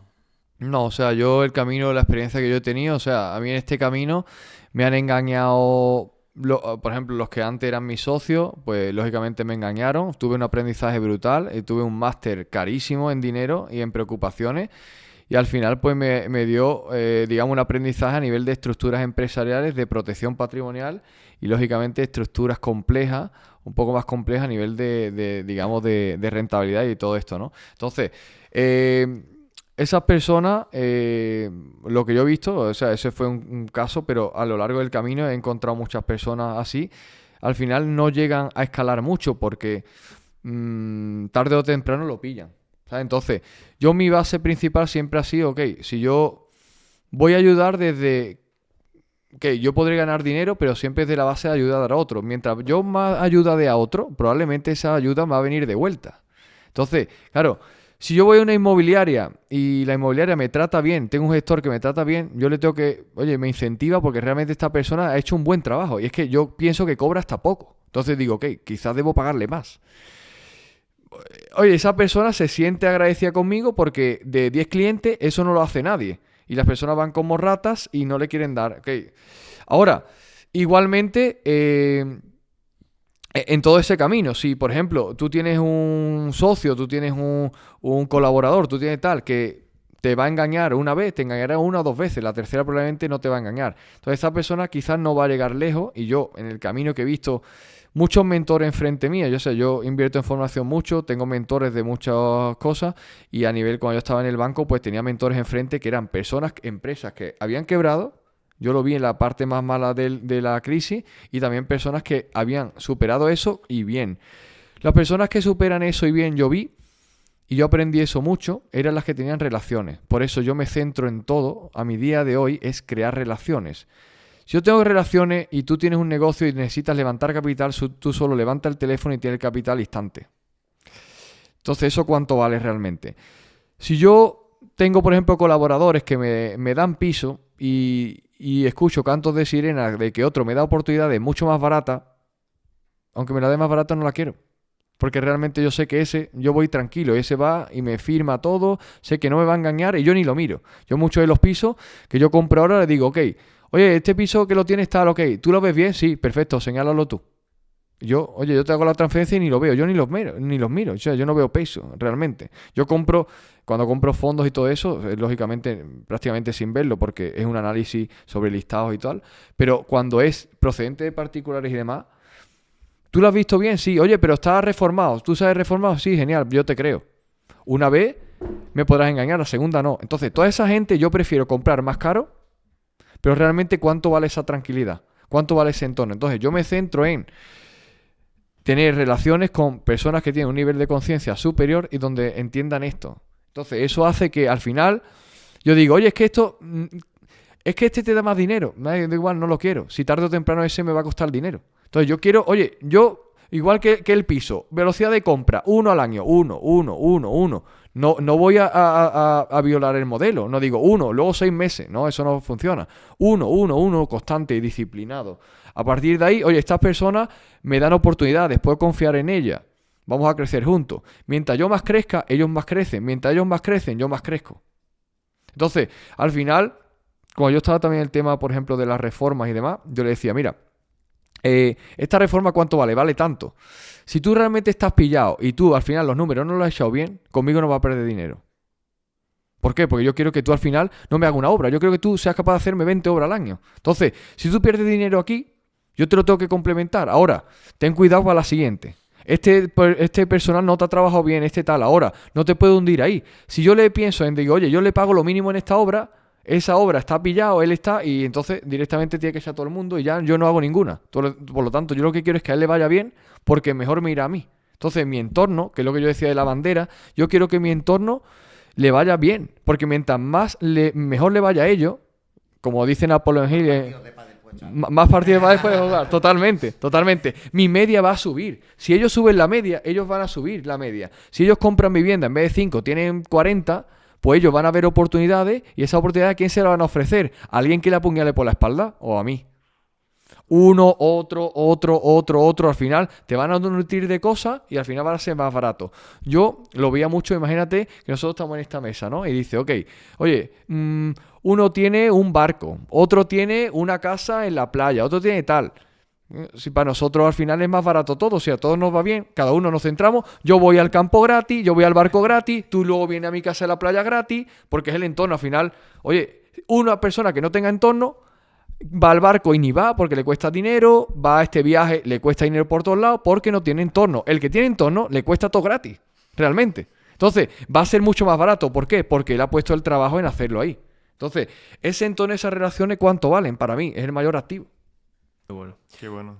Pues yo un poco, de cara a hacer un resumen de lo que hemos estado hablando, me gustaría que pudiésemos aterrizarlo en un ejemplo mega práctico, y creo que no hay nada más práctico, que es algo que a mí me gusta hacer mucho, un ejercicio de yo me hablo en Canal Financieramente, soy una persona muy transparente, y creo que podemos hacer un ejercicio para, pues un poco que la gente que nos vea que puede estar en una situación similar o dentro de poco lo pueda estar, y mi objetivo es, te voy a contar mi situación financiera actual, ¿vale? Mi punto vital, y me gustaría saber, desde tu perspectiva, cuál sería el siguiente paso que yo tuviese que dar, ¿vale? Entonces, yo ahora mismo, entre mi chica y yo, los dos tenemos en total 8 pisos, ¿vale? Que alquilamos todos por habitaciones, 7 en Madrid y 1 en Valladolid, ¿vale? De los cuales están repartidos 5 a mi nombre, 3 a nombre de ella.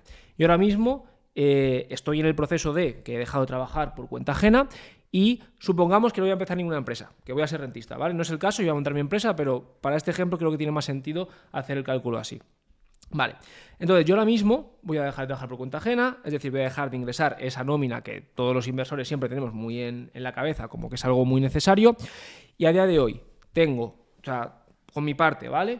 Tenemos de los 5 pisos, 4 de ellos están comprados, o sea, 3 de ellos en el rango de entre los 115 y 120.000 euros, ¿vale? Precio de compra, a día de hoy valen 200.000 más o menos.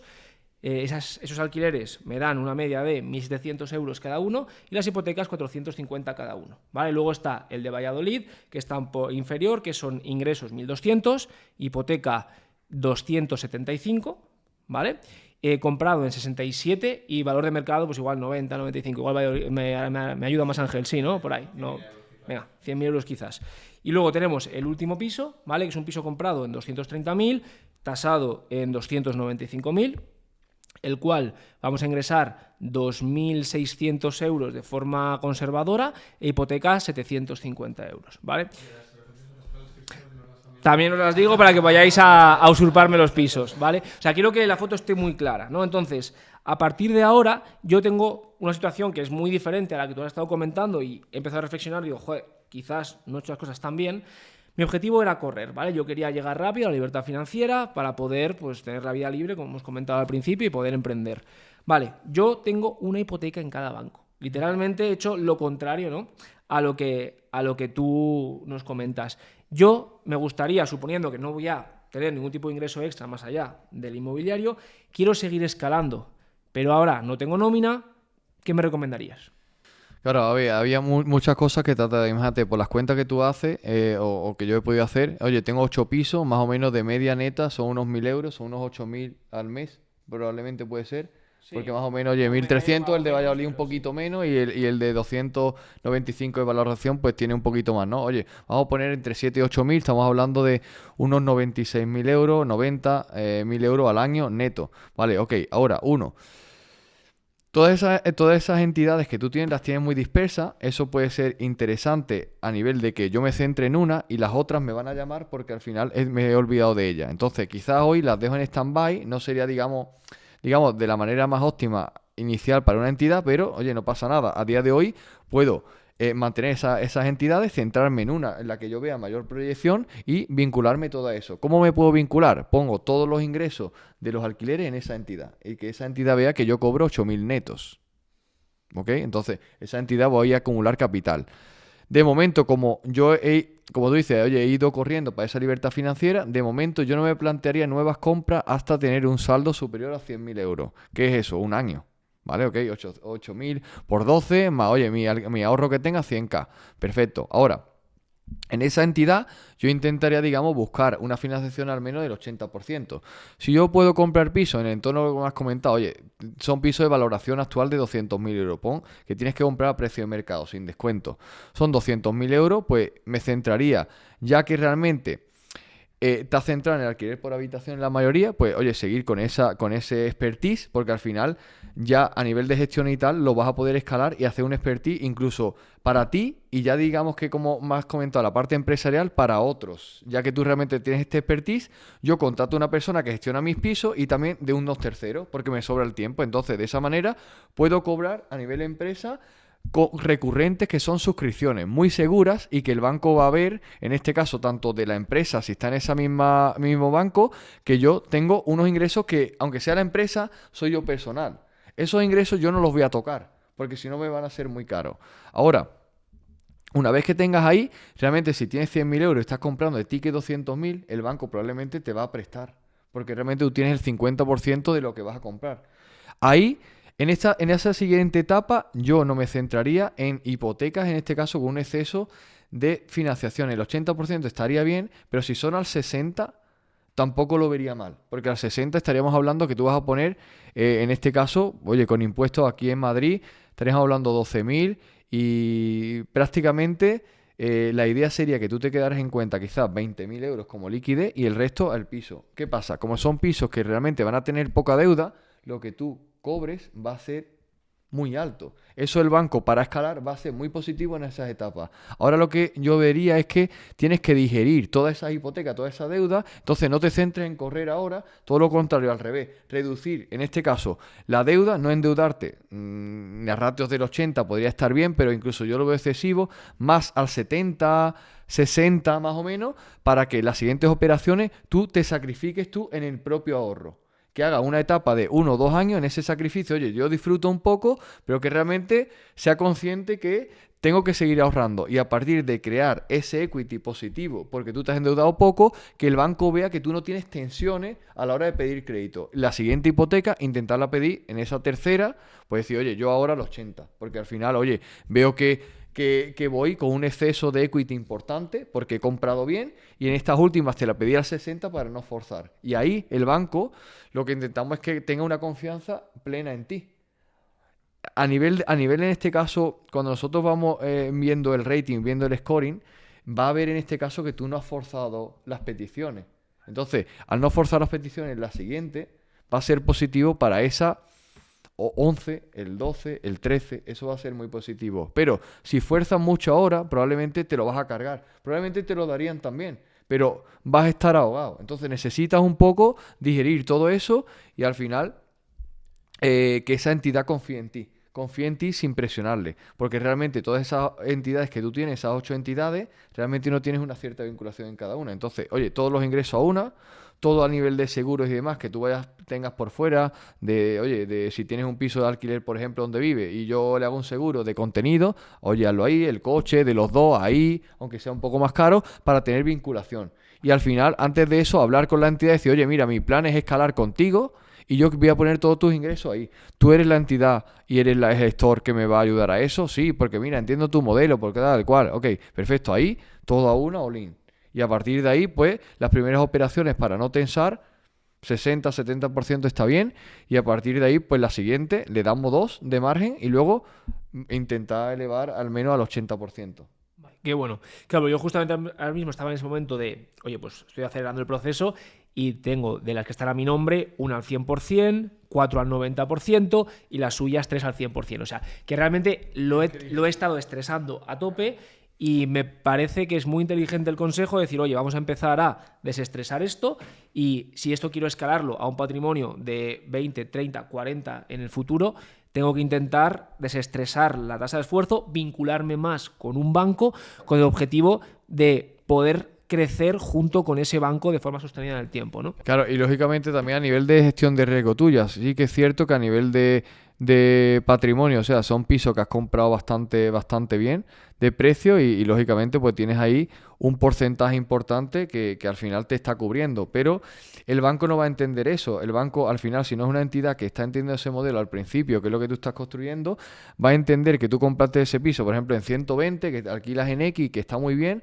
pero para él la valoración va a ser esa, porque no has tenido una vinculación. Cuando tú saques 2 hipotecas con ellos y no lo estreses, tu nivel de riesgo realmente se va a mejorar y a partir de ahí el banco te va a decir, oye, Cris, vamos a analizar la declaración de bienes. Vamos a ver, dímelo, oye, pues mira, en este tiempo que ha pasado, mira, esta propiedad vale está 200, este tal, este cual, este tal. Entonces va a ver que tu patrimonio excede mucho lo que es el nivel de riesgo y a partir de ahí vas a poder entrar en un nuevo ciclo de escala que yo ya diría sería, oye, la propiedad, hablamos 8, 9, 10, la 11, empiezas ahí, 2, 3 más y esa sería tu etapa para llegar a la número 20.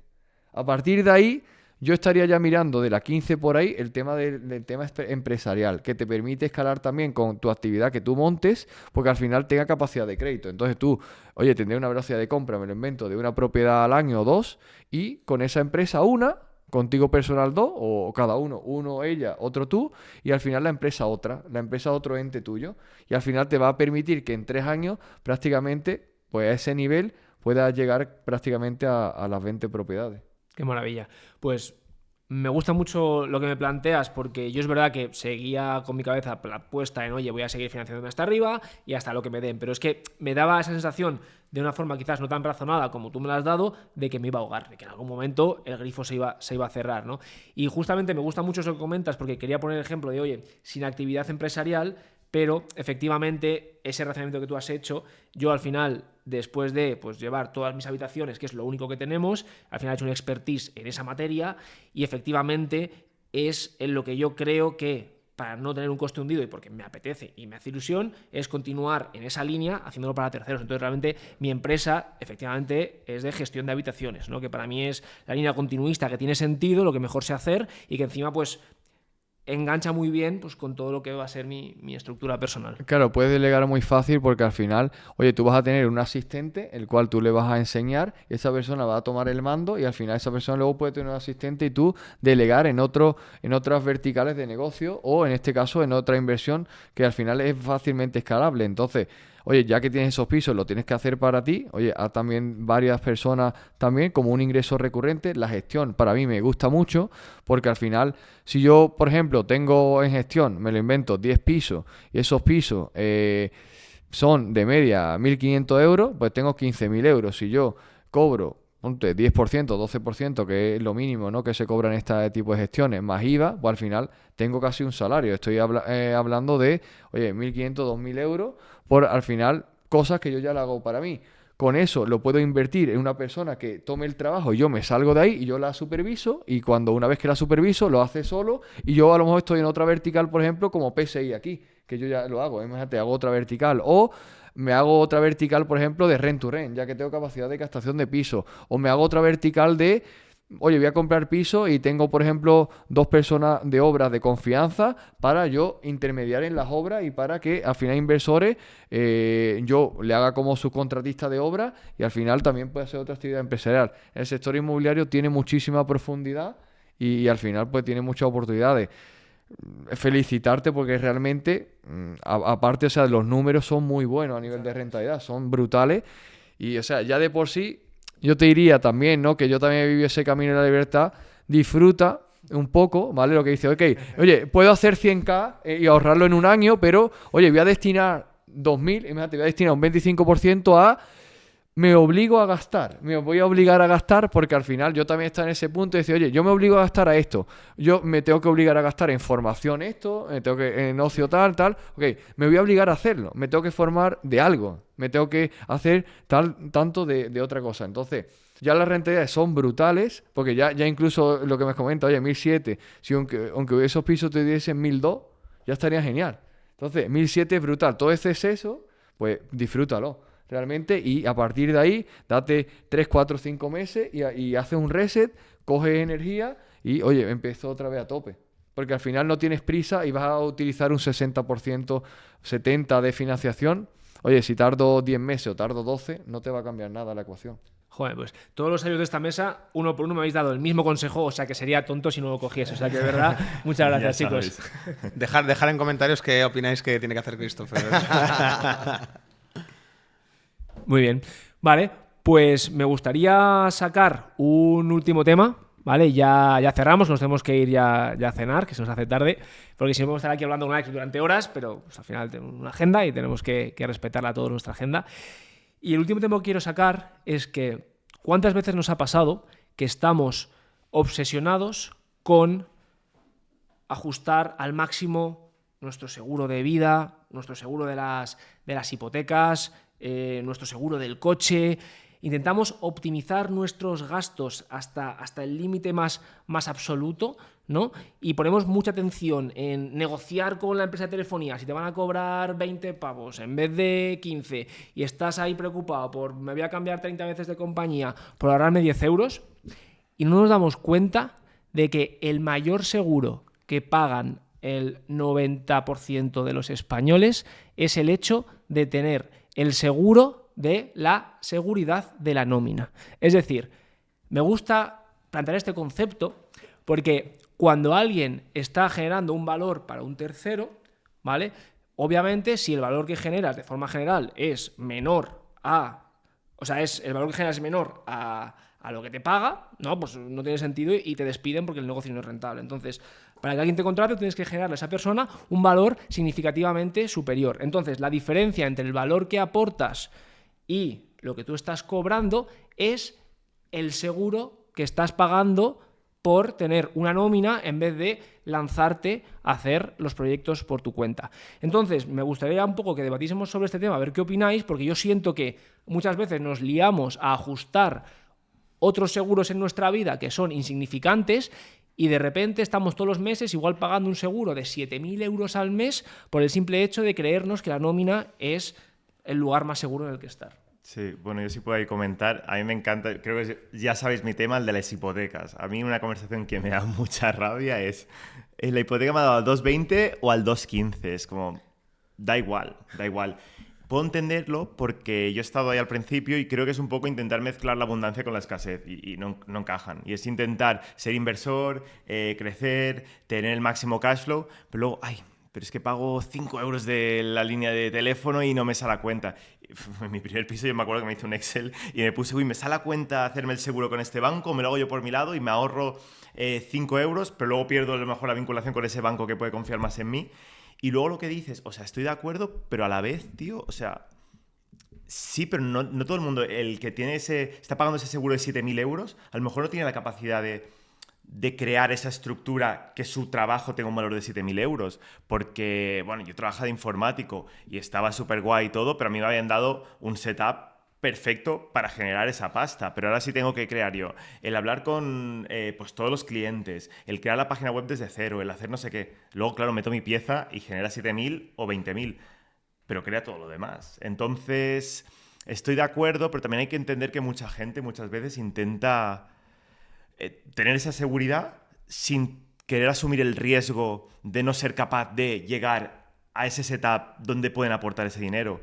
No sé si me explico. Entonces, bueno, claro, yo estoy súper de acuerdo. O sea, yo he dejado mi trabajo justamente por eso mismo, porque sentía que estaba limitado, porque no estaba motivado. O sea, quería llegar al punto que estoy ahora y al que estoy llegando ahora. Pero ¿hasta qué punto crees que ese seguro es una conversión? O sea, me ha encantado, ¿eh? O sea, has hecho un cálculo muy bueno que nunca habría podido sacar. Pero ¿hasta qué punto es cierto, no? Porque hasta qué punto, pues ojalá todos los trabajadores dijeran, no, mira, yo por mí mismo, pues este dinero lo pongo al mismo trabajo que hago, lo hago aquí y genero 7.000 euros más. Pero imagínate que bueno, si existiera ese trabajo, tú te dedicas a poner ruedas al coche. Si no tienes coche, pones muy bien las ruedas, pero no vas a generar valor. Entonces yo creo que es un conjunto. Claro, si realmente creas las relaciones, te vas juntando con la gente adecuada, pues seguramente podrás crear esa estructura. Pero vamos, súper partidario de dar tu máximo, generar esos 7.000 para ti y todo, pero no lo veo tan posible para todo el mundo. Y solo como detalle, el tema de los seguros de si me ahorro 10 o 20 de ahí, yo creo que sí que estaría muy bien que llegásemos a ese punto de abundancia en el que no nos vemos limitados a un seguro X. De hecho, es que lo veo con muchos inversores de alrededor mío, ¿no? Que muchas veces se limitan y me dicen, no, porque es que la hipoteca me sale un 3. Hoy me decía un inversor, la hipoteca la tuve al 4 y algo. Digo, ya, pero te han metido la hipoteca, la reforma, te has comprado un edificio. Bueno, no sé, está bien, ¿no? Está bien. Entonces, a lo mejor por esa escasez el tío entró y la verdad me parece que ha hecho una buena inversión por lo que me ha contado. Pero imagínate perdértela porque no te encajen los números o porque el interés no es el que tú esperabas. Así que ahí mi reflexión. Al final, o sea, el perfil de empleado es obviamente hiper necesario, tiene que haberlo.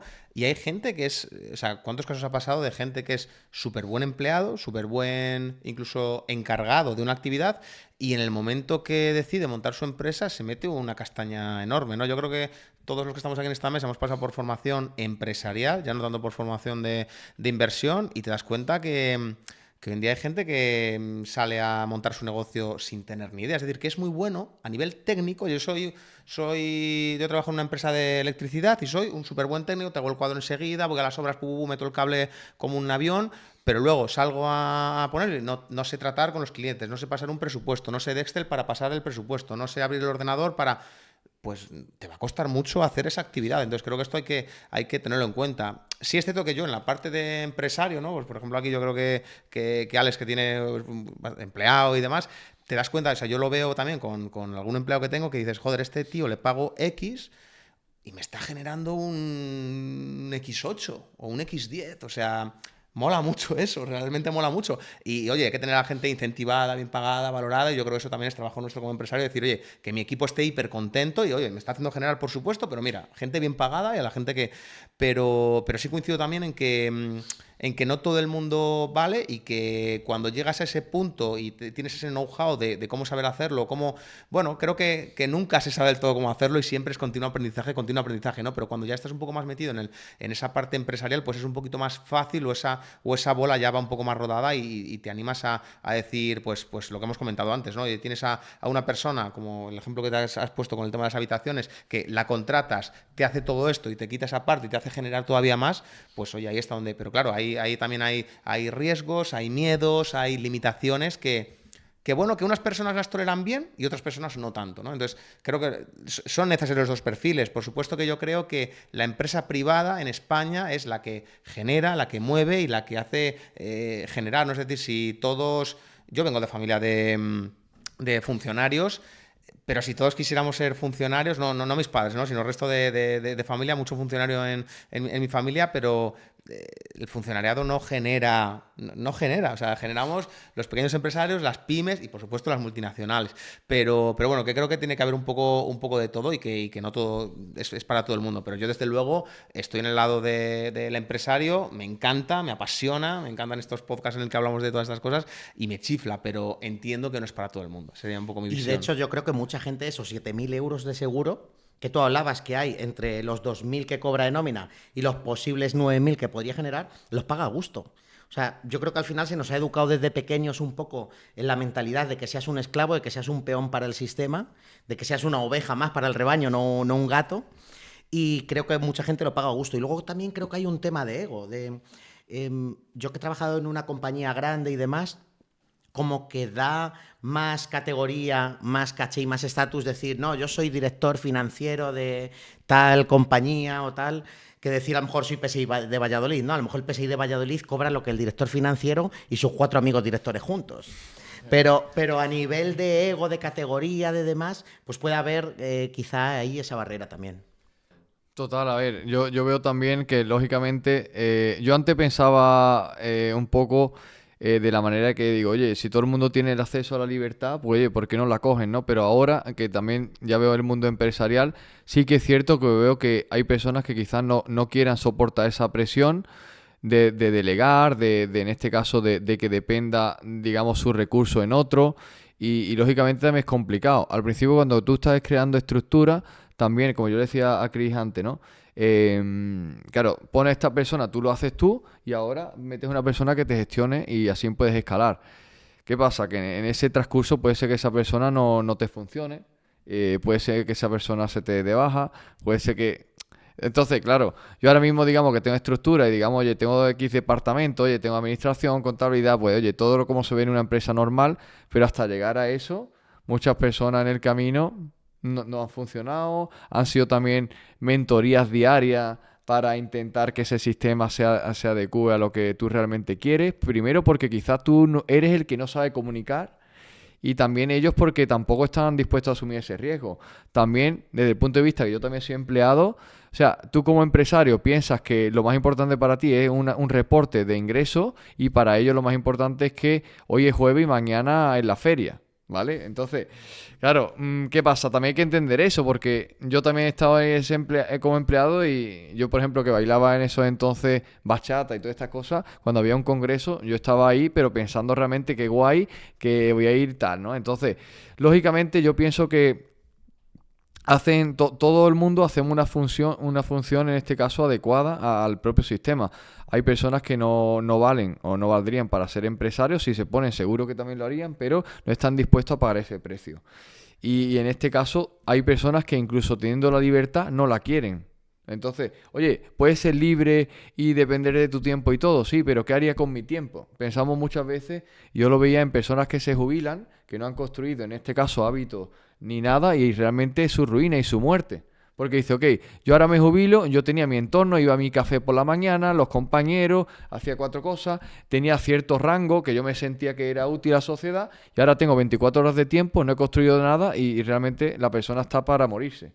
Entonces, claro, si cambiamos todo eso, pues al final es complicado. Si nosotros probablemente hoy nos meten o a mí me metiesen en una empresa a recibir órdenes y hacer lo que yo hacía antes, X años atrás, probablemente también diría yo, es imposible, ¿cómo estoy aquí en esta silla sentado? Si yo lo que me gusta es ya coger el teléfono. Pero en ese entonces, si me dijeran esto, diría yo en el trabajo, yo voy a ponerme a llamar, yo ahora voy a ir a las 8 de la noche a tal cosa, no lo haría a lo mejor tampoco. Entonces, son quizás etapas y son, digamos, esa llama interior que tú tengas también. Y al final, para mí, ha sido un camino natural. Es decir, como comentaba antes con Chris, ¿no? Oye, tú metes una persona en gestión, veo que ahora crece el negocio, necesito 2, oye, veo que ya necesito a alguien en la oficina para que coja llamadas, meto atención al cliente, ahora necesito a alguien en administración porque la gestoría no me puede llevar los papeles y llevo un contable y el contable necesita un auxiliar, ese auxiliar necesita un controller y no sé qué, no sé cuánto, y al final dice, vale, pues ok, se ha creado la estructura, ¿no? Pero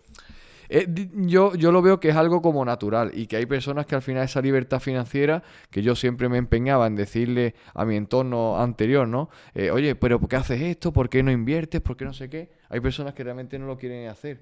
Y a día de hoy, al cabo de este tiempo, veo que realmente, aunque yo lo vea y le enseñe los resultados, venga a mi casa, vea esto, vea que viajo, vea lo que quiera, realmente dice, da igual, es que me da igual, yo estoy muy tranquilo así. Entonces, oye, no les tengo que despertar de sus sueños, porque realmente no me lo han pedido. Ellos no me han pedido, oye, Ale, despiértame. He sido yo el que les forzaba. Ellos estaban durmiendo la siesta muy tranquilo y yo les he despertado. Entonces, no quiero que me despierte. Entonces, si tú me lo pides, ok, perfecto, yo estaré ahí para ayudarte. Es como un niño. Mira, tú ponte a andar. Si tú te caes, no te preocupes que yo te levanto otra vez y sigue andando. Pero te tienes que caer. O si quieres caerte, si se quiere quedar ahí, oye, pues no puedes forzarle porque al final sufres tú. Y no haces tu camino. Realmente lo que tú estás imponiendo, estás haciendo una imposición. Y es lo que yo un poco he aprendido en este tiempo. Que yo era muy, muy impulsivo. Oye, si estás perdiendo tal, si estás ganando con 4 pisos, tal, ¿qué haces ahí, no? Y al final ves que la persona no quiere. A mí una cosa que me gustaría añadir en esto es que nos estamos centrando este último punto en ser empresario, en hacer empresa, ¿no? Pero yo una cosa que te he oído muchas veces, Alex, es el peor dinero es el que sale del lomo. Exacto. Y eso es verdad. Y, por ejemplo, con el tema de la deuda, que también hemos comentado anteriormente, a mí algo que yo... es lo típico que sabes, pero hasta que no experimentas no te das cuenta de cómo es. Y es, por ejemplo, yo, mis últimas 4 o 5 operaciones han sido BRR, han sido refinanciaciones, ¿no? Y yo he hecho una refinanciación pues hace unos meses que a mí me han entrado 100.000 euros en la cuenta, ¿no? Y te das cuenta y dices, hostia, me han entrado 100.000 euros en la cuenta libre de impuestos versus, o sea, lo que hemos hablado antes, ¿no? Yo para generar esos 100.000 eran a lo mejor 3 años, yo sí cobraba en Renault Ponte 32.000 brutos, de los cuales a lo mejor se me quedan 26 netos, o sea, estamos hablando que son 4 años de mi vida para trabajar en eso versus una transferencia que te han hecho por un activo con el que tú, pues a lo mejor yo, si quiero, me lo fundo en 4 años y tengo para vivir 4 años. Entonces, estamos hablando de hacerlo a nivel empresa, de hacerlo a nivel actividad, pero el que es inversor y va creando su capital con ese esfuerzo, con ese trabajito, ¿no? Un directivo, ponte, a lo mejor esto, pues no, para una persona que gane 1.500 se le queda un poco grande, pero un directivo que gane, ¿qué? 7.000, 8.000, 10.000 euros al mes, que vaya ahorrando, que vaya comprando viviendas, también puede llegar a un punto y decir, yo no quiero ser empresario, no quiero estar movidas, pues no quiero estar preocupado, pero voy a empezar a endeudar patrimonio y con ese dinero que encima es tax free, empiezo a vivir, o empiezo a reinvertir, o empiezo a lo que sea. Entonces ahí está esa parte de la deuda que puedes también... Claro, o sea, eso es importante y realmente o sea, coincido en eso. Al final la deuda siempre va a ser más barato que el salario, pero al final, como yo me he encontrado, digamos, en este camino y dice, vale, pero al final, ok, aunque tú ganes los 100.000, pero realmente es que, ¿en qué lo voy a gastar? Vale, yo por ejemplo en ese camino también aprendí, por ejemplo, yo siempre valoro mi tiempo, ¿vale? Entonces digo, vale, yo no voy a hacer nada de la casa, prefiero yo hacer esos 100.000, invertir en una persona todo el año en que me haga todas las cosas de la casa. O, oye, yo valoro también mi tiempo, yo no voy a ir al supermercado a comprar, ni tampoco voy a abrir el frigorífico, sino que siempre la comida va a estar en plato en mesa, como yo le llamo. Plato en mesa, lo que yo quiero tal, me apetece tal. Entonces, claro, oye, esos 100.000, sí, ahora, si esa persona no tienen como esa necesidad y dice, ok, si en vez yo gano 5, gano 6, mi vida realmente no cambia. Entonces, yo creo que ahí tampoco le da ese deseo de crear y también yo lo que veo es que quizá no lo ven muchas personas posible. No lo ven posible. Personas que, digamos, oye, han ido al colegio desde pequeños conmigo, a lo mejor vienen a mi casa, le ponen igualmente plato oye, ¿tú qué quieres de desayunar? Pues mira, quiero aguacate, 2 huevos, lo que tú quieras. Y le ponen, pum, viene aquí y le pone mejor que en el restaurante que le va. Y dice, vale, pero realmente a mí me gusta hacerlo yo. Digo, esto es mentira, ¿sabes? Pero realmente incluso su mente no le da, digo, eso, claro, entonces es lo mismo. Oye, yo era el mismo que decía, oye, mira, al final, ¿para qué voy a invertir en coches si me llevan todos los coches iguales? Pero cuando tú tengas la sensación del bueno, yo era el primero que lo decía. Cuando tú tengas la sensación del otro, tú dices, ¿qué estaba yo haciendo? Yo, por ejemplo, no recargaba el aire acondicionado del coche porque digo, yo no voy a pagar 70 euros tal y tenía ya 20 pisos. ¿Sabes? Es un ejemplo, ¿vale? Pero ahora, cuando tú le des, todo funciona, tú pongas tu móvil encima, se cargue solo, venga tal, tú llegues y la gente realmente diga, coño, este tío realmente parece que le van bien las cosas porque es evidente. Entonces, eso realmente es algo que cuesta entenderlo si no lo vas pasando. Entonces esas personas quizás no dan el paso porque aunque lo vean no es posible. No lo ven posible. Lo ven muy lejos y dice, a lo mejor para ganar ese dinero, ¿qué habrá tenido que hacer? ¿Qué tal? A lo mejor es más fácil de lo que parece, pero está en la creencia. Yo creo en la creencia que nos ha metido muchas veces la sociedad que al final te hace dar pasos atrás. Y lo que es más fácil, yo siempre digo, yo veo por la calle y digo, la frase siempre, yo veo sacos de dinero tirados por el suelo todo el rato. O sea, dinero ahí, hay dinero allá, claro, tienes que estar abierto a ver esos sacos de dinero. Yo digo, el dinero cae de los árboles, digo, es cierto. Porque realmente, oye, voy a ganar dinero, ok, voy a hacer, 2 llamadas, voy a hacer tal cosa, tal, ya genera dinero de aquí. O, oye, le voy a pedir al banco este dinero y ya con eso hago tal, que esto me genera X dinero. Entonces ya, ahora, ¿qué pasa? Para ver eso, tienes que ir pasando muchas etapas y esas personas a lo mejor no están ni dispuestas a las primeras etapas. Prefiero decir, oye, yo cobro mi sueldo aquí y ya está. Y soy feliz así. Yo recuerdo como anécdota, yo estaba en el banco y mis compañeros invertían siempre en primitiva, en lotería y todo esto. Yo nunca puse ni un céntimo. Y dice, pues nos va a tocar todo menos a ti. Digo, genial, a ver si os vais de aquí ya no os veo más. Será señal. Entonces, claro, realmente tenían esa ilusión. Y realmente veían, digo, si yo eso mismo lo voy a hacer yo mismo. La misma lotería me va a tocar a mí, yo lo estoy haciendo día a día y yo te lo estoy diciendo y no me echas cuenta. Entonces, realmente, oye, ¿quiero tomar mis riendas de mi vida o no? Oye, yo muchas veces, igual un poco más a nivel espiritual, yo digo, oye, quizá hay personas que dentro de mi película, ellos son atrezos. Es como el árbol que tú ves ahí que está puesto y al final, pues, oye, quieren ser atrezos. Y ellos tienen su película donde yo soy el atrezo. Yo le digo cosas y yo soy el atrezo de ellos y ellos son el actor principal. Entonces, como decía antes, oye, no lo despertemos, cada uno que tenga su película. Si no ha llegado su momento en esta vida, quizá en otra vida le llegará el momento de eso. Yo me siento afortunado, nosotros que estamos, digamos, y hemos visto eso. Yo digo, o sea, estoy afortunado en esta vida de vivir eso y de realmente entenderlo. Entonces, es una pasada. Pues al final disfrutémoslo y ellos si se quieren unir, genial. Le abrimos los brazos y si no, pues nada, siguen en su realidad. Qué maravilla. Pues creo que con esto vamos a concluir por hoy. La verdad que los que habéis llegado hasta aquí, entiendo que estáis igual de alucinados que nosotros. La verdad que ha sido uno de los podcasts más chulos que hemos hecho. De hecho, Alex, el día que quieras, tienes aquí un sitio fijo, ese micro es tuyo ya, si quieres, te lo quedas para que vengas cuando quieras. Y nada, lo dicho, como siempre os comentamos, nos apoyáis un montón, si os gusta el contenido que hacemos, por favor, comentadnos para que también sepamos qué cosas podemos mejorar. Sobre todo a mí me interesa mucho, estoy muy obsesionado con mejorar aquellas cosas que, bueno, pues desde vuestro punto de vista podemos hacer mejor, ¿no? Entonces, dejadnos en comentarios qué os gusta, qué queréis que podemos mejorar y si nos ayudáis suscribiéndoos y dejándonos un buen like, pues nos ayuda a llegar a mucha más gente para poder compartir mensajes tan chulos como los que hemos hecho hoy con mucha más gente, ¿de acuerdo? Así que nada, muchísimas gracias. Muchas gracias. Muchas gracias. Hasta luego.